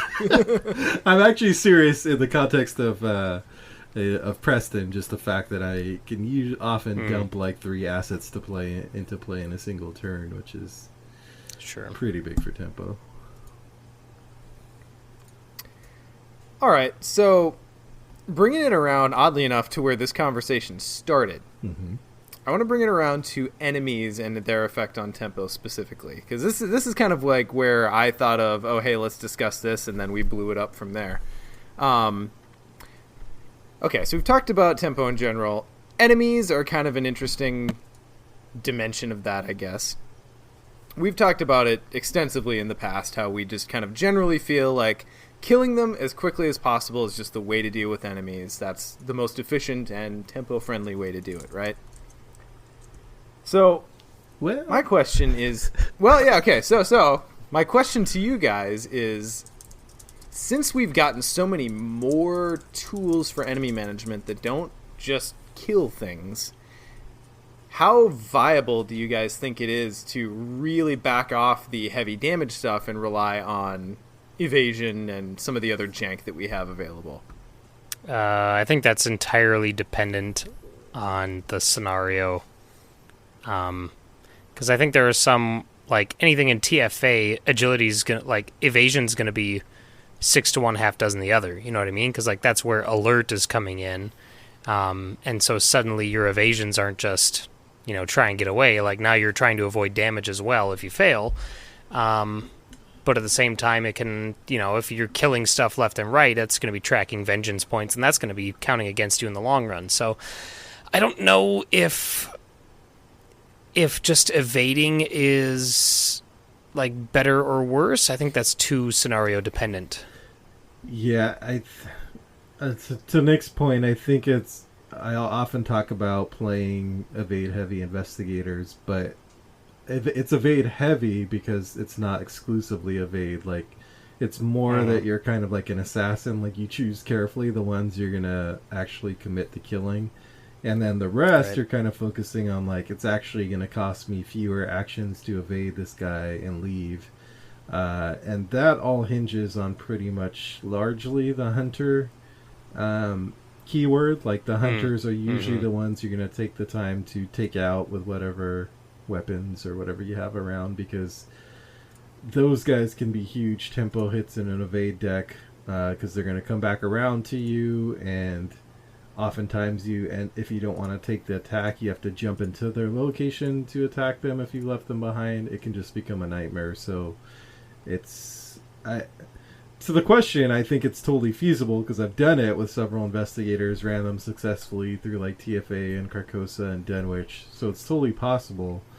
But it's just kind of a different, like, for those investigators that can do it, it's better tempo for them to focus on evasion than killing, because they're generally not as good at killing. Sure. Do you have some examples of investigators you think kind of fit that bill? Sure, like Wendy. Someone like, yeah, for sure, Wendy. Like, I took her through Dunwich with killing hardly anyone, just being very strategic, like I said, with backstabs. Even someone like Finn, when I was running him with a bow through TFA, like, I had the bow, but I wasn't using it a ton because a lot of times it was just better to just evade and move and do what you need to do. Yeah, that free action's kind of tantalizing, isn't it? And the bow is just, like I said, for the enemies you really need to strategically kill, you take them out. So I'm kind of curious if anyone's really, and Ian, you probably, I would guess, have done it the most, but really kind of explored some of the janky ways we have to manage enemies. Things like, we've got a list of them here. So, Close Call, which shuffles it back into the encounter deck after you evade it. Banish, which pushes it to a far location. Bind Monster, Snare Trap, Slip Away. All these kind of, pretty much all of these are like mega evades, right? Handcuffs. Do you think these are just kind of splashy effects where you apply them specifically, or do you think you can turn this into a strategy whereby you can manage most of the enemies in a game? For my Waylay's another one. For me personally, I've tended to use those more as, like, splashes and just build the investigators to be able to do it just kind of on a basic level, and just be able to evade, and those have been for, like, special situations. It might be possible to build an investigator that's, like, using those exclusively, but I feel like if you're building a deck to use those exclusively and avoid dealing damage, then you're going to be hurting yourself in tempo in the long run, simply because I think that provides, like, that's a higher risk for same amount of reward.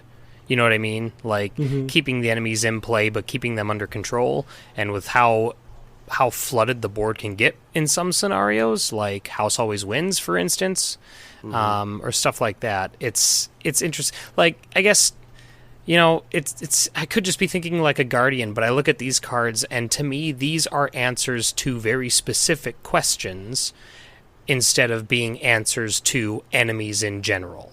So, like handcuffs for cultists that stack clues, or close call for a high health enemy that's easy to evade, or something like that. You know what I mean? Like, these are more specific resolutions or specific answers than they are damage replacement in general. Yeah. This kind of makes me think, what is a tempo card we didn't really mention, to me in solo, at least as a tempo card, is Alyssa, just because you can see exactly what's coming. This sprang to mind because I was looking at Banish and I was like, well, Carolyn's kind of an investigator that can run some jank because she can use Alyssa, see what's coming, really plan out like when she's going to use those banishes or whatnot to get those kind of...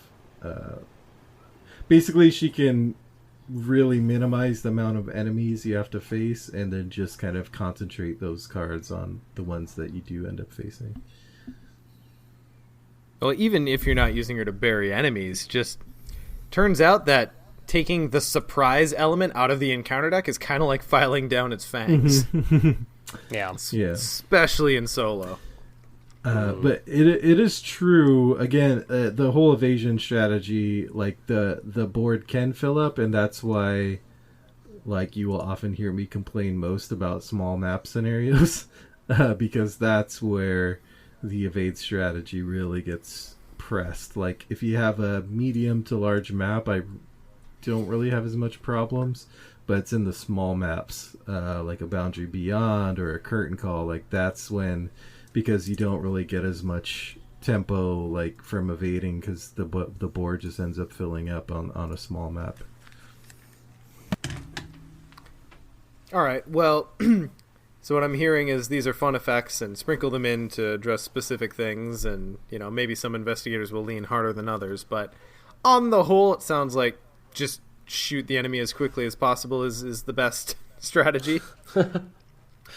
I think, a couple of these, I wouldn't build a whole deck around these cards, but if you're playing like TCU, handcuffs is, if you can put in your deck, it's probably a good solution, right? Instead of killing one of these cultists or humanoids or whatever, you just handcuff them and forget them. They're done, right? Like, it's as good as killing them to me. Slip away, super nice if you're playing that evade, but I wouldn't throw as many of these in a deck as possible and use that as my combat or my enemy dealing options. Sure. So what's an interesting thing that I've seen? I don't know if this is just the transition from like Carcosa into... Anyway, my point being, 3 health enemies have changed the way I kind of spread damage out in my decks. 3 health enemies and the prevalence of them have actually added value to weapons or other cards that deal odd amounts of damage. Because, a 3 health enemy, if all you're packing are like Shrivelings or 45s or whatever it happens to be, just all these double damage tokens, they might as well be 4 damage enemies if you're spending 2 charges on them. So having an alternate way to save the charge but still do the damage, I have found has actually become a consideration when I build decks. Does that reflect your guys' experience at all? Yeah. And we saw it in our TNA run, Tuesday Night Arkham, where you took Flare in Silas just because of the Brotherhood cultists. Not right? that it ever amounted to anything, but yes. No, but that was the plan, right? So, and I think looking at it tempo wise, a lot of weapons you can expect to do 2 damage on an attack a myriad of ways, right? And when you look at that 2-to-1 ratio, the encounter deck pulls out an enemy that has 3 health. All of a sudden now you're looking at 2 actions to deal with them, and that is cutting into your 2-action tempo that you want to keep. Or I've even kind of found myself looking harder at things that I would otherwise consider to be like offhand weapons. Like Survival Knife still makes it into a fair few decks for me. because in a pinch you can just get a +1 and do a damage, and that's okay sometimes. Or planning your beat cop damage, or that sort of thing. Just kind of really trying to not overkill enemies, because then you're just wasting energy. Yeah. All right, so as we transition to the next piece here, I want to pose a little question to you guys. And I now think that this is a way simpler question than it was when I initially thought of it, but I'll ask it anyway. Do you think it's a greater deficiency to an investigator to be bad at fighting or bad at investigating? For which scenario? And just in general. I think it's worse to be bad at investigating than it is. Okay, now hang on. Bad at investigating, do you mean bad at getting clues or bad at passing intelligence tests? Good distinction. Yeah, good distinction. I think what I'm framing in my mind is more like honest intellect versus honest combat. Like, what do you think it's worse to be bad at innately? So testing intellect versus shroud, or testing combat versus fight. And we're talking solo or in general? In general. You can qualify if you need to. Jeez. I think all these questions we're asking in retort means that we do have to qualify. But I would say that I would agree. In the biggest, boldest general statement possible, it's worse to be bad at intelligence versus shroud than it is at combat versus fight, simply because 9 times out of 10 the progress in the game is dictated by the clues you can gather, and the most vanilla way to get clues is by testing versus shroud. I think I agree. No, that's progress is tied to clues. You're right, Nick. Like most of the time. Yeah. Right. But there's so many qualifiers. Like that even saying that statement, I felt false saying it, because there's so, like, you know what I mean? There's so much that goes with that. But I mean, I think if you look at a large enough sample size, and I agree too, and like I said, I think this is a far simpler question than I intended it to be. But if you look at a large enough sample size over player counts, over scenarios, you'll find that investigators who are deficient at clue getting will generally have a rougher time, in general, than those who can't fight. I think a more accurate way to frame it would be to say, what feels like it's more important to you, getting multiple clues in one action or dealing multiple damage in one action? And even then, even with that, you have to qualify that pretty hard, because in some scenarios I'd rather be dealing more damage than getting clues.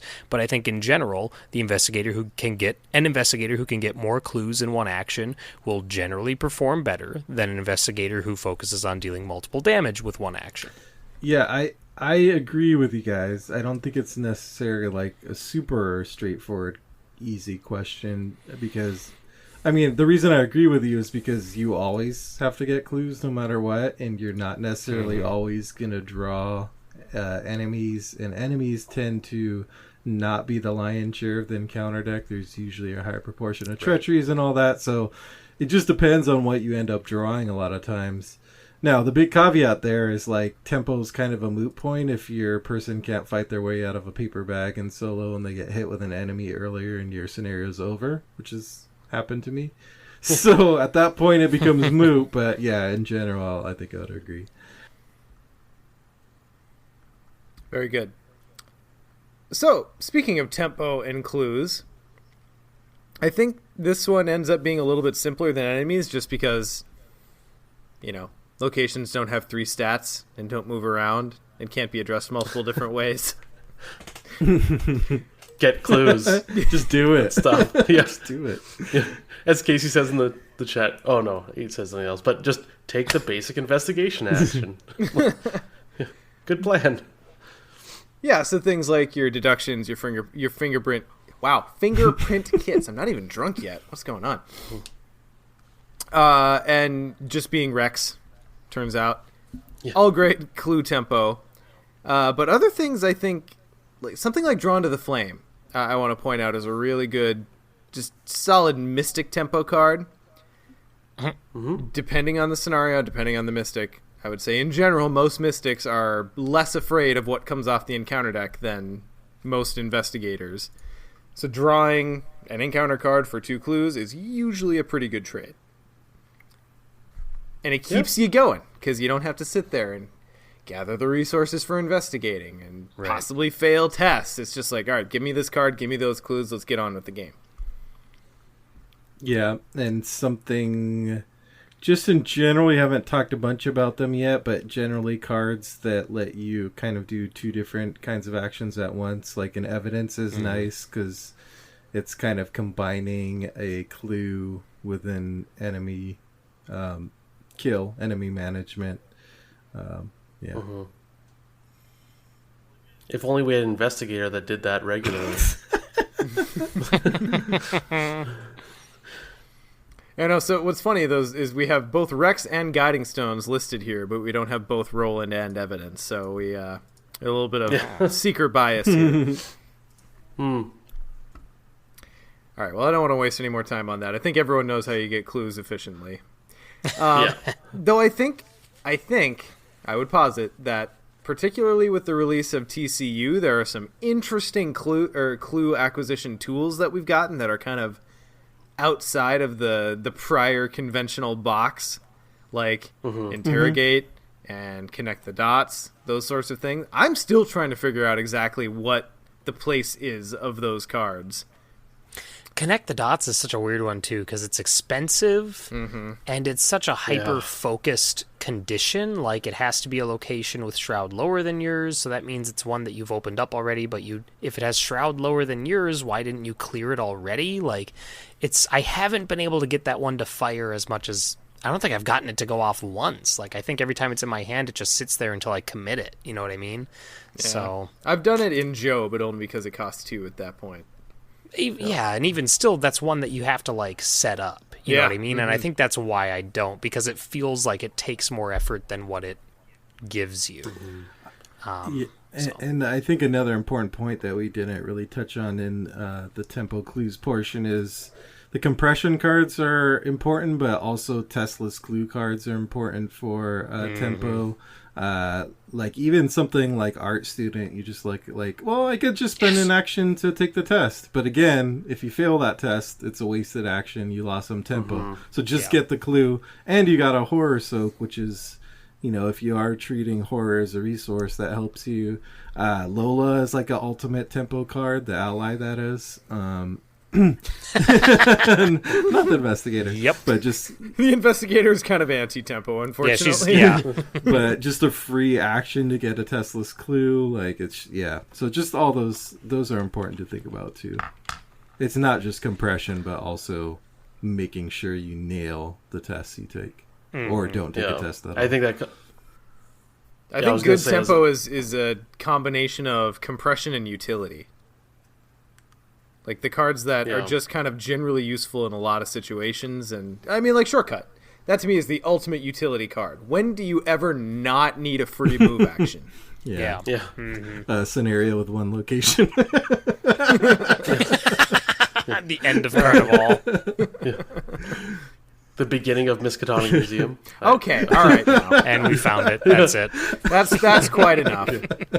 Yeah. And one thing too, Ian, on your point, like about taking the test, like again, that's why I include magnifying glass in my mind in tempo cards, because if I guarantee like I'm testing at like 7 intellect against these 3 and 4 shrouds, like I'm pretty reliably hitting that test, so I'm not going to lose tempo there. Getting that +1 on every single test, or +2 because I have 2 mag glasses or whatever out, like it's just that increases your efficiency.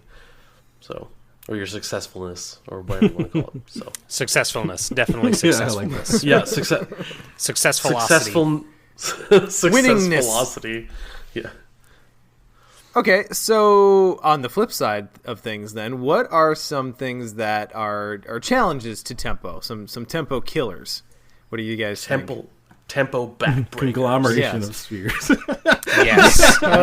Any enemy that punishes you for spheres. addressing it. Like any enemy that straight up says when you deal damage to it or something like that, like that sort of thing. The thing in the sarcophagus. Ugh. Yes. Yes. Nothing makes me roll my eyes harder when I play Guardians of the Abyss. Big health pools in general. Something like stupid whippoorwills that are just making you fail more tests. One thing that I kind of brought up when we were making the show notes, obviously, but something that I've been trying to address in my own deck building of late is managing your own tempo in as much as you control the amount of cards that you intend to play throughout a game. Because it can be very, very easy to just be like, okay, I'll put in 6 weapons and 4 allies and, well prepared, and, I think I'll throw a quick study in there, and just like all these things. And then you finally get to the table and you're like, I can't play any of this if I actually need to move. So I don't think there's 4 setup turns. Yeah. I don't think there's a magic formula because so many investigators have extra tricks to kind of get around that particular obstacle. But I think just in general being cognizant of, can I actually play all the cards that I have in my deck or most of them to get operational? I think that's a good thing to look at when you're building your deck list is how many cards do I actually have to play out before I can function or while I need to function? Because it can be a trap, an easy trap. And I think that's a big reason why looking at your skill icon spread, like on Arkham DB, you can get a little chart because like once you get your card set up, like whatever your rig, is that what they call it in Netrunner? Netrunner? For the runner, it's a rig. Yeah. Okay. Your tableau or whatever. Anyways, once you get your stuff set up, what do your icons look like? Because those icons become tempo when you use them to pass tests. And having a good spread of those, or whatever spread you need, I think is super important because you aren't going to play all your cards. And that is okay. You shouldn't be. You shouldn't plan to, yes. Yeah. Yeah, and kind of another flip side of the coin from managing what cards you play is managing what tests you take. Like one of the fundamental decisions in Arkham is like, do you take the one big test that you commit a lot of stuff to and invest in that test, or do you try to take a lot of little tests at say +1 up instead of +2, and then what if you fail? What is that going to do to your tempo? Like, let's say you just have a scenario where you're like +1 up. Do you commit that card to get +2 up? No, let's say you're at 0 and you're able to boost one test up to +2, or you can try to spread that out over 2 tests. Like, that's just a simple like scenario, but kind of more complicated versions of that play out in Arkham a lot. And so it's also a matter of like, are you going to take that risk to not be as high up in the hopes that like that's going to save you tempo because you didn't have to commit as much to pass that test? But then what if you fail? And then you have to freaking game. And then you have to keep playing. Suddenly that one test turned into 3 tests. Like, what did that do to your tempo? So yeah, those are the tough decisions. You have an enemy with 3 health and you have 2 resources and physical training. Like, how do you solve that puzzle? You know what I mean? Yeah. Yeah, the Chaos Bag really makes tempo an iffy thing to judge sometimes.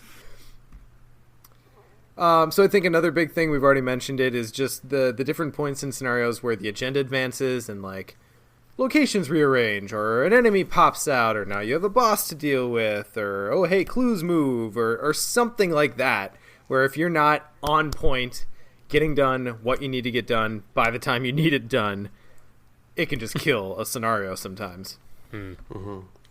I feel like the agenda advancing is something that, I mean, obviously it needs to happen in the game, but Arkham expects you to hopefully be doing well and advancing towards the goal. You know what I mean? Like any game should. Like, if you want to win, yeah, like players should be doing things, and it expects you to. And so there's almost like a catch-up method for the encounter deck, and the agenda advancing to me feels like the encounter set taking a double turn, because you get the agenda advancing, it does whatever, and then you still draw your Mythos cards. most of the time. Sometimes it's just reshuffle the deck, which sometimes is a bad thing, right? Like if you're someone who's not good at combat and you just got rid of 2 enemies and now they're back in the deck, right? Like it's Can we take a moment real quick? Can we take a moment real quick since you mentioned it? I knew you were gonna, yeah, go ahead. I have specific triggers. I'm glad you guys know them. Yeah. But let's talk about the danger inherent to the words shuffle the discard pile into the encounter deck. Yeah. Because it's errorware. Like, I feel like there are some scenarios where I flip the and I look at the back of the agenda and I'm like, why? We didn't add any new cards. Why are we shuffling 3 Ancient Evils back into the encounter deck right now? Because screw you, that's why. But it's a thing you absolutely have to consider. I mean, like the example you listed, Scott, is perfect. Like, I'm bad at enemies. I just managed to cap a few, but now they're back in the encounter deck. That changes your tempo proposition as you go through. Yeah. Because you know you're going to continue to have those issues. I have actually held off on killing an enemy until the agenda advanced just so it gets shuffled back in. Yeah. It's absolutely a thing. Yeah. I hate to bring it up, but there's this other podcast, and I forget their name. It's something about a purple card from the core set or whatever. Anyways, one of them does like solo playthroughs on their podcast. Anyways, it's hard to say it without spoilers, and I don't want to spoil it, but they had a rough go in City of Archives due only to the reshuffling of the encounter deck. Yeah, And see? it is in that scenario, it just absolutely backbreaking. You know what? I'll save the spoilers for after so people can earmuffs if they want to. But yeah, Frank does a good job of taking it right on the chin in that scenario. Like it's absolutely brutal. So yeah. Yeah. Shuffle the discard pile into the encounter deck is a more powerful effect than I think most of us realize. Yeah. Because that test of will or that ward of protection you use to get rid of that ancient evils, cool, it's coming back. Yep. Hashtag deal with it. Like, yeah.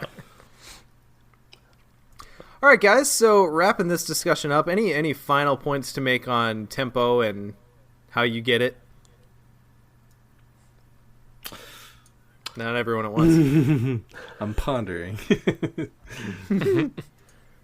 I think for me, trying to figure out the tempo, once I learned about tempo playing other card games, it always took me a little bit when learning a new card game to figure out what tempo meant for another game, right? Like Sure. every game is different. Tempo means something completely different in I used to play a lot of Conquest. I'm sure Netrunner has a very similar tempo feel to Arkham just because of the action-based economy. Lord of the Rings is completely different because you have infinite actions. Lord of the Rings is insane. Lord of the Rings has the tempo of like trying to ride a bull with just your pinky. Yeah, like it's just who knows what's going on. So the way I found is every turn when I was trying to figure out tempo, I would just try and think and consider what plays feel just good. And I'm like, oh, putting out multiple weapons, it feels good. But what plays are good for tempo? Where I'm like, well, I could put out one weapon, and that's probably going to do me for now, and I can get moving on the objective of doing whatever. Or do I really need Fingerprint Kit and Mag Glass and Dr. Milan out? Am I good with just one or two of them? Especially because Mag Glass is fast. So, just stuff like that. Like, what feels good versus what is good. Just pump the brakes and just think about it. What do you need in that moment? Yeah, I guess my final thought would be that kind of going along with playing what feels good is that we kind of talked about setup turn, we talked about tempo and how it can vary for the encounter deck when agendas advance, but although you should be worried about keeping tempo, it's also not a thing of like you set up your cards at the beginning and you never do any setup again. Like Arkham can kind of feel like surfing sometimes, where you're like waiting for the next you set up, The next wave hits, you deal with that. Then you might have a little breather to do a little bit more setup. The next wave comes in. And so really learning how to ride those waves and when you can take a little bit of breather, sacrifice some tempo for the sake of future tempo. In other words, like, okay, I have the board's kind of clean. Like, is it worth dropping some cards onto the table now? Because that's going to like increase my efficiency and make sure I pass more tests in the future, or should I just push it and keep going? Like, that's kind of the decisions you have to make.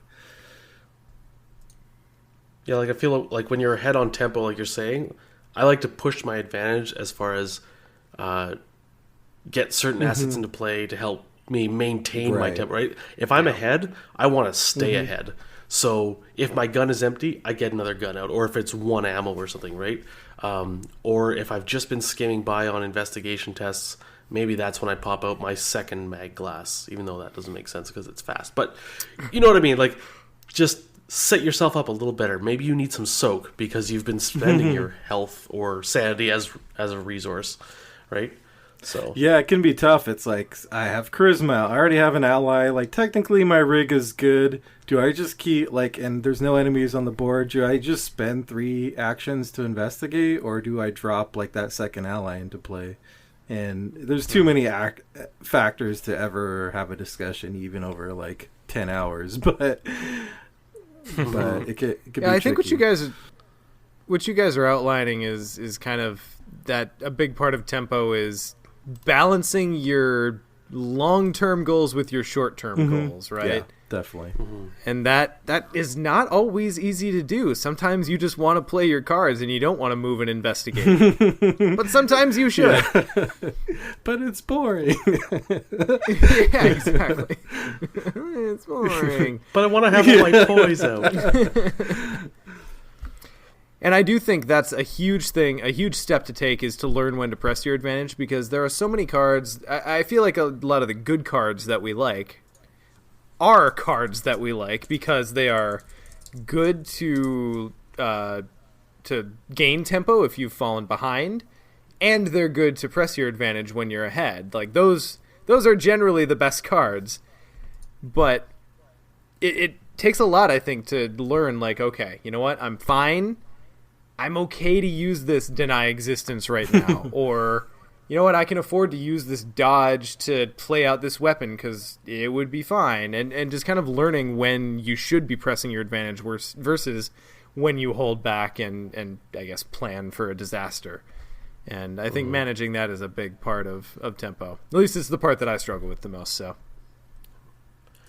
one big thing, too, is I found that I learned more when I started playing on hard, is when you lose tempo, you, over a certain number of turns, you start to have to be a bit more ruthless. Ignoring a victory point location if you don't need the clues hurts a lot. But if you don't want a trauma, you know, like, is a VP worth a trauma, depending on how that scenario is structured? I don't know. How many clicks is it worth? Also, I'm just ignoring that. Also, committing those cards that you're like, man, it would have been really nice to play down this asset at some point, but maybe that asset, which would have given you 3 uses or whatever of efficiency, maybe that it's good for a single test. Like, it's tough sometimes to have this card that you want to play that maybe you should have played earlier on, but because of what happened, its tempo-ness is now just skill icons. You know what? Just make sure you get just to the finish line, right? You're not going to blaze through. You're just going to survive. You know what the perfect example for me is? Look what I found. Because sometimes the right play is to commit it for 2 intellect icons, guys. But I never freaking do. I always hold on to it to try to get to swipe the 2 clues after a failure.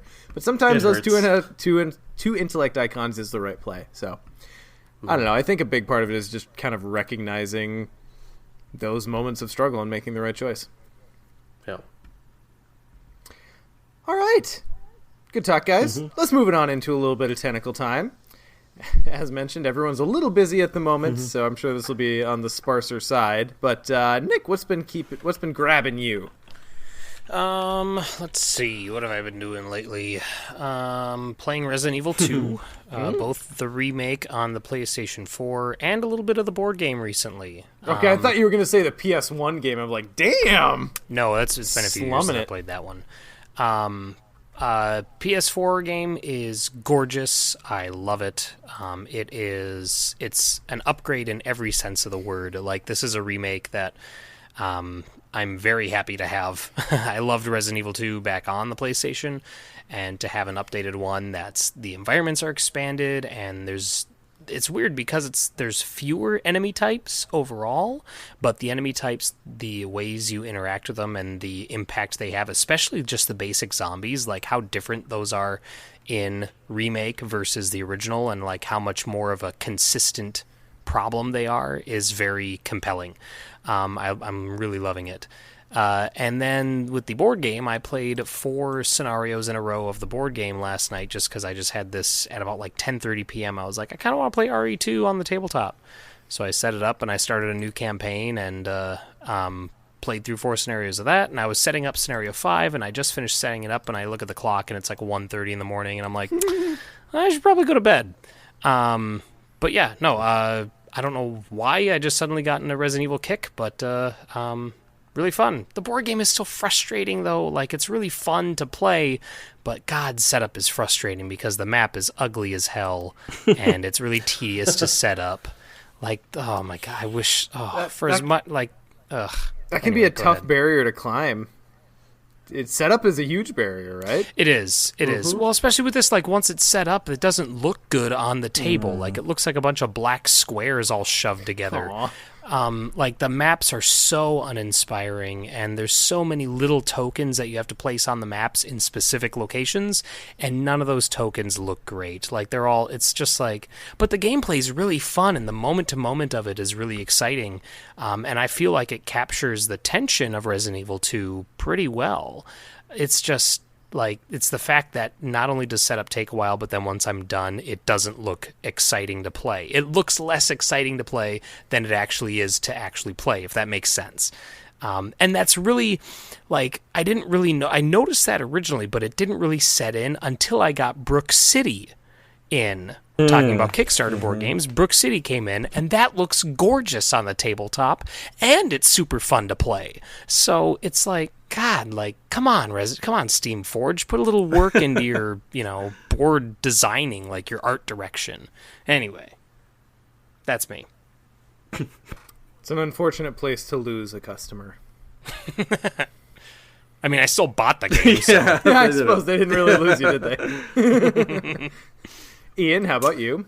Well, speaking of Brook City, so I had a few Kickstarters, as I mentioned in the opening, jumped on me in a row. And my favorite so far is actually Brook City.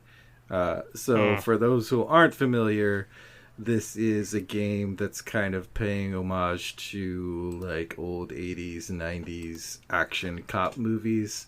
So there's a board that... Okay, and full stop on Yes. this, since everyone involved is being too damn humble. Nick, you worked on this game, on Brook City. No, I did not work on Brook City. What? Nope, I worked on Street Masters. Okay, never mind. So it's just the Sadlers then. But hey, the Sadlers are friends of the show, Yes. so hey, Brace. Yeah, this is designed by the Sadler brothers, and They do good work. And so if you've ever played Sentinels of the Multiverse, which has like different decks for the hero and the environment and the villain, this kind of is a similar concept in that you have a deck for your particular cop you're playing, and then there's a deck for the main suspect, and then there's a deck for the case that you're working. And so there's a lot of variability in how you mix and match those. You can pretty much mix and match those however you want. So there's a bunch of combinations. And it is just the thing I like about the Sadler Brothers games is they're just really focused on kind of hitting, like, not sacrificing fun, like really building that fun element into their mechanics. For example, one of my favorite mechanics in the game is that you can ditch like the cop car you start with and then commandeer a vehicle like anytime you move into a street. So like I started off with a cop car, and then its ability is like you ditch the cop car to move anywhere on the board and then run into the street, and I commandeered like some sports like Lamborghini type car and then zoomed away. So it is just so much fun. Like, I'm already hooked on playing it, and it's not available to straight up buy. It's just been delivered to Kickstarter backers, but you can keep an eye on Blacklist Games website for more details about whether they do another like Kickstarter run or offer it for sale or any of that stuff. But who have you played as for cops? I have played as, oh god, I'm not going to remember their names, but I think. And when you list character names, please also list the movie character that they're loosely based on. Okay, so I think that it's Selena is the name. She's the sniper. I'm not sure what the Selena Gomez. Yeah. It's kind of like she's like a sniper character. I'm not sure what the movie analog is. She's Sniper Wolf. Female sniper. Sure. There you go. Yeah, I solved it. She is good because a lot of the game, the difficulty is like figuring out where you're going to move and managing stomping at all these fires at once, and she can like snipe things across the board, as you would expect from a sniper. And then I have played as... Oh god, yeah, I really can't remember the names. He's like the wild card type cop. Gabe Fulton. No, the other one. No, he's like the charismatic wild card type. He's kind of based on, I think, the 48 Hours character that Eddie Murphy played. I can't remember. Oh, Wilson Fox. He's a lot Wilson of fun. Fox. So that's the other one that I've played. And then I can't remember the third one I played, but yeah, they all play very differently. Yeah, it's so much a puzzle of positioning and covering the board that I find. Do you play solo? Do you play true solo, or do you play two cops? So far I've just played one cop. I haven't delved into two cops so far, but yeah, it can be tough covering all that ground. Yeah, I've found the difference between playing solo with an ally and without an ally to be like night and day. Like, if I'm playing without an ally, I have a really hard time managing the board. But with an ally, like suddenly I have another character, not a whole other cop, just the little ally, it's an optional add-on. Suddenly I have another, way to get around and to tackle two things at once. Moira Banks is a lot of fun because she does a lot of stuff while still being in her car. Yeah. So if you can commandeer the sports car or something like that, you're like, shit, I got the game made right now. One thing I'll say about... Well, it sounds like I'm playing Moira. One thing about the game is because there are 3 different decks, like there are a lot of effects going on at once. So I'd say most times the first time you play a particular combination, you're probably going to get a few rules wrong. You probably might even lose because you really have to get the hang of how to tackle that particular combination. But once you do, it kind of comes naturally, I think. Mm-hmm. Cool. I look forward to trying it. You're bringing it next weekend, right? I am. Nice. Excellent. All right, Scott, how about you? So super quickly, I'm watching the Marble Olympics. Oh, is that still a thing? I know this sounds ridiculous. Lasts longer than the actual Olympics. It's actually about the same amount of time. Honestly, it's just really dumb but really awesome. Pick a team, watch them. I don't know why it's so entertaining, but it is. As far as games go, Lord of the Rings, Journeys into Middle-earth. Nice. That's been super fun. Yeah. Super fun campaign. Do you have a favorite hero in that one so far? I haven't played it a whole lot because my gaming time has just been low, but that's the main game I've been trying to get to. I really like... I'd say Legolas. He's good. I think. Who does that mean? It's Legolas. Yeah, I mean, I like Gimli, but he only does one thing. Oh, but he does it so good. He hits things. He does. He does it really well. Is it be short? No, it's Obviously. murder things with an axe. Oh, okay. And like do a shit ton of damage. This isn't many spoilers, but the second scenario, there's a boss enemy. Anyways, this is slightly spoiler. If you haven't played the second scenario, earmuffs for 20 seconds. Yeah, I was going to say, I think that's half the hosts. It's fine. I don't care.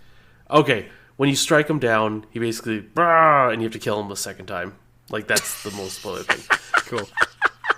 Um, It's funny how like you Well, didn't he actually basically- describe what and then you happened, have to kill him again. but I understood exactly what you meant. yeah. So, anyways, Gimli, when he rises back up, I one-shotted him Oh, nice. with Gimli, and it's just ridiculous the amount of damage Gimli can put out. So I find him fun if I'm killing things, but he's very much like in Arkham. He's Mark, right? Like Mark kills Sure. things. That's what he sees dead people because he makes them. And yeah. So, but yeah, super fun game. How long do games take to play in that? I feel like it depends on the An hour to an hour and a it depends half. on the scenario too. Yeah. Okay. Yeah, there's some scenarios, like the second scenario is actually pretty Yeah. quick. Like it's maybe, like even with 3 players, like 45 minutes. And that was like 3 new players. Like it was just That's because pretty the map is impressive, also actually. smaller. Yeah. Yeah, like the first scenario is probably like an hour and a half Sure. with 3 new players, maybe even 2 hours. But the more I play, the quicker my turns go because I'm like, Oh, oh, sure. I just have to move this turn, or I'm just gonna go here, and like I already know what to do and like what objectives you don't need, because they also have like, there's basically, you have main objectives, but you have a bunch of side quests. But the thing is, the side quests in each objective, like there must be a pool of like 100, and you get a random 3. Sure. So I've only encountered the same side quest twice so far. Oh, nice. I also feel it's quicker, having so- played Mansions quite a bit. It's quicker than Mansions, I think. Oh, good. I have not played Mansions, but I've heard from people that it's an upgrade to Mansions? Question mark. Depending on how much you like Mansions. So I don't know. I think they play to their different themes as they should. Is how Yeah, fair enough. Yeah. Again, haven't played Mansions, so this is me just repeating other people's Yeah. But stuff. yeah, Why do you hate Mansion, Scott? it's a really good Lord of the Rings game. Yeah, that and Brook City are like the 2 games I'm playing when I'm not playing Arkham right now. Yeah. And it's just a pretty game too. So Cool. And for my part, I mean, you guys know me. I'm like a 2-game man, so I've been playing a lot You're of up to Arkham. 2 now? I know, right? It's impressive. I put a pause on God of War, which is an amazing game, and I've been thoroughly enjoying it. But I put a pause on it to really dial into Sekiro, because, oh boy, trying to play 2 action RPG type games where your twitch reflexes matter that have completely different control schemes kind of fucks with you, it turns out. So not that I wasn't enjoying God of War, but in order to actually stand a damn chance in Sekiro, I had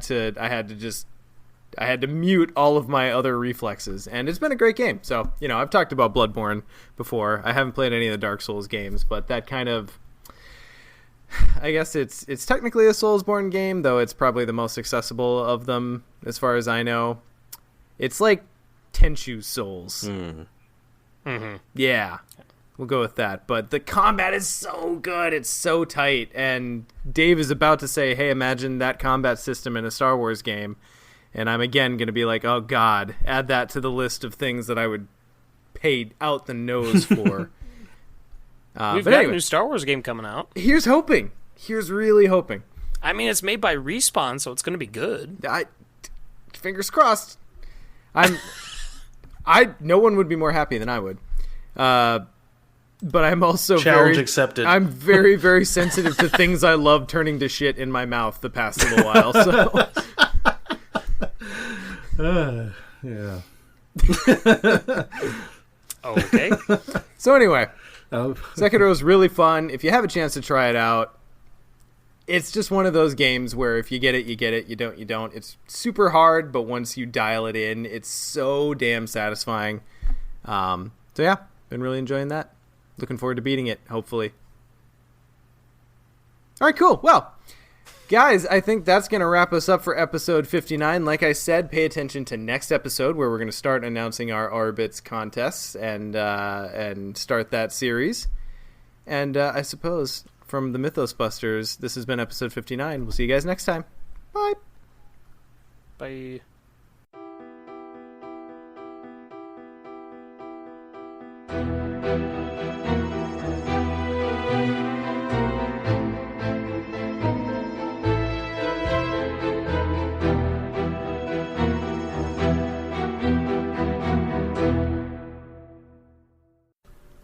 success. I And believe I am recording. I am recording. Okay. Scott, I am also recording. Scott in a box. It's my Scott in Great a song, box. but terrible product. Yeah. Step one, One, put your Scott in a Put box. your Scott in a box. Step one is cut a hole in the box. Oh yeah. You got to get that No, I first. just stepped in the top. Gotta No, get your Scott Scott just out stands in first. it, yeah. He just willingly got in. No need for the hole. Scott finds Step his. 2. Scott finds Put a a lid way. on that box. Like life, Scott finds a way. Scott finds a way.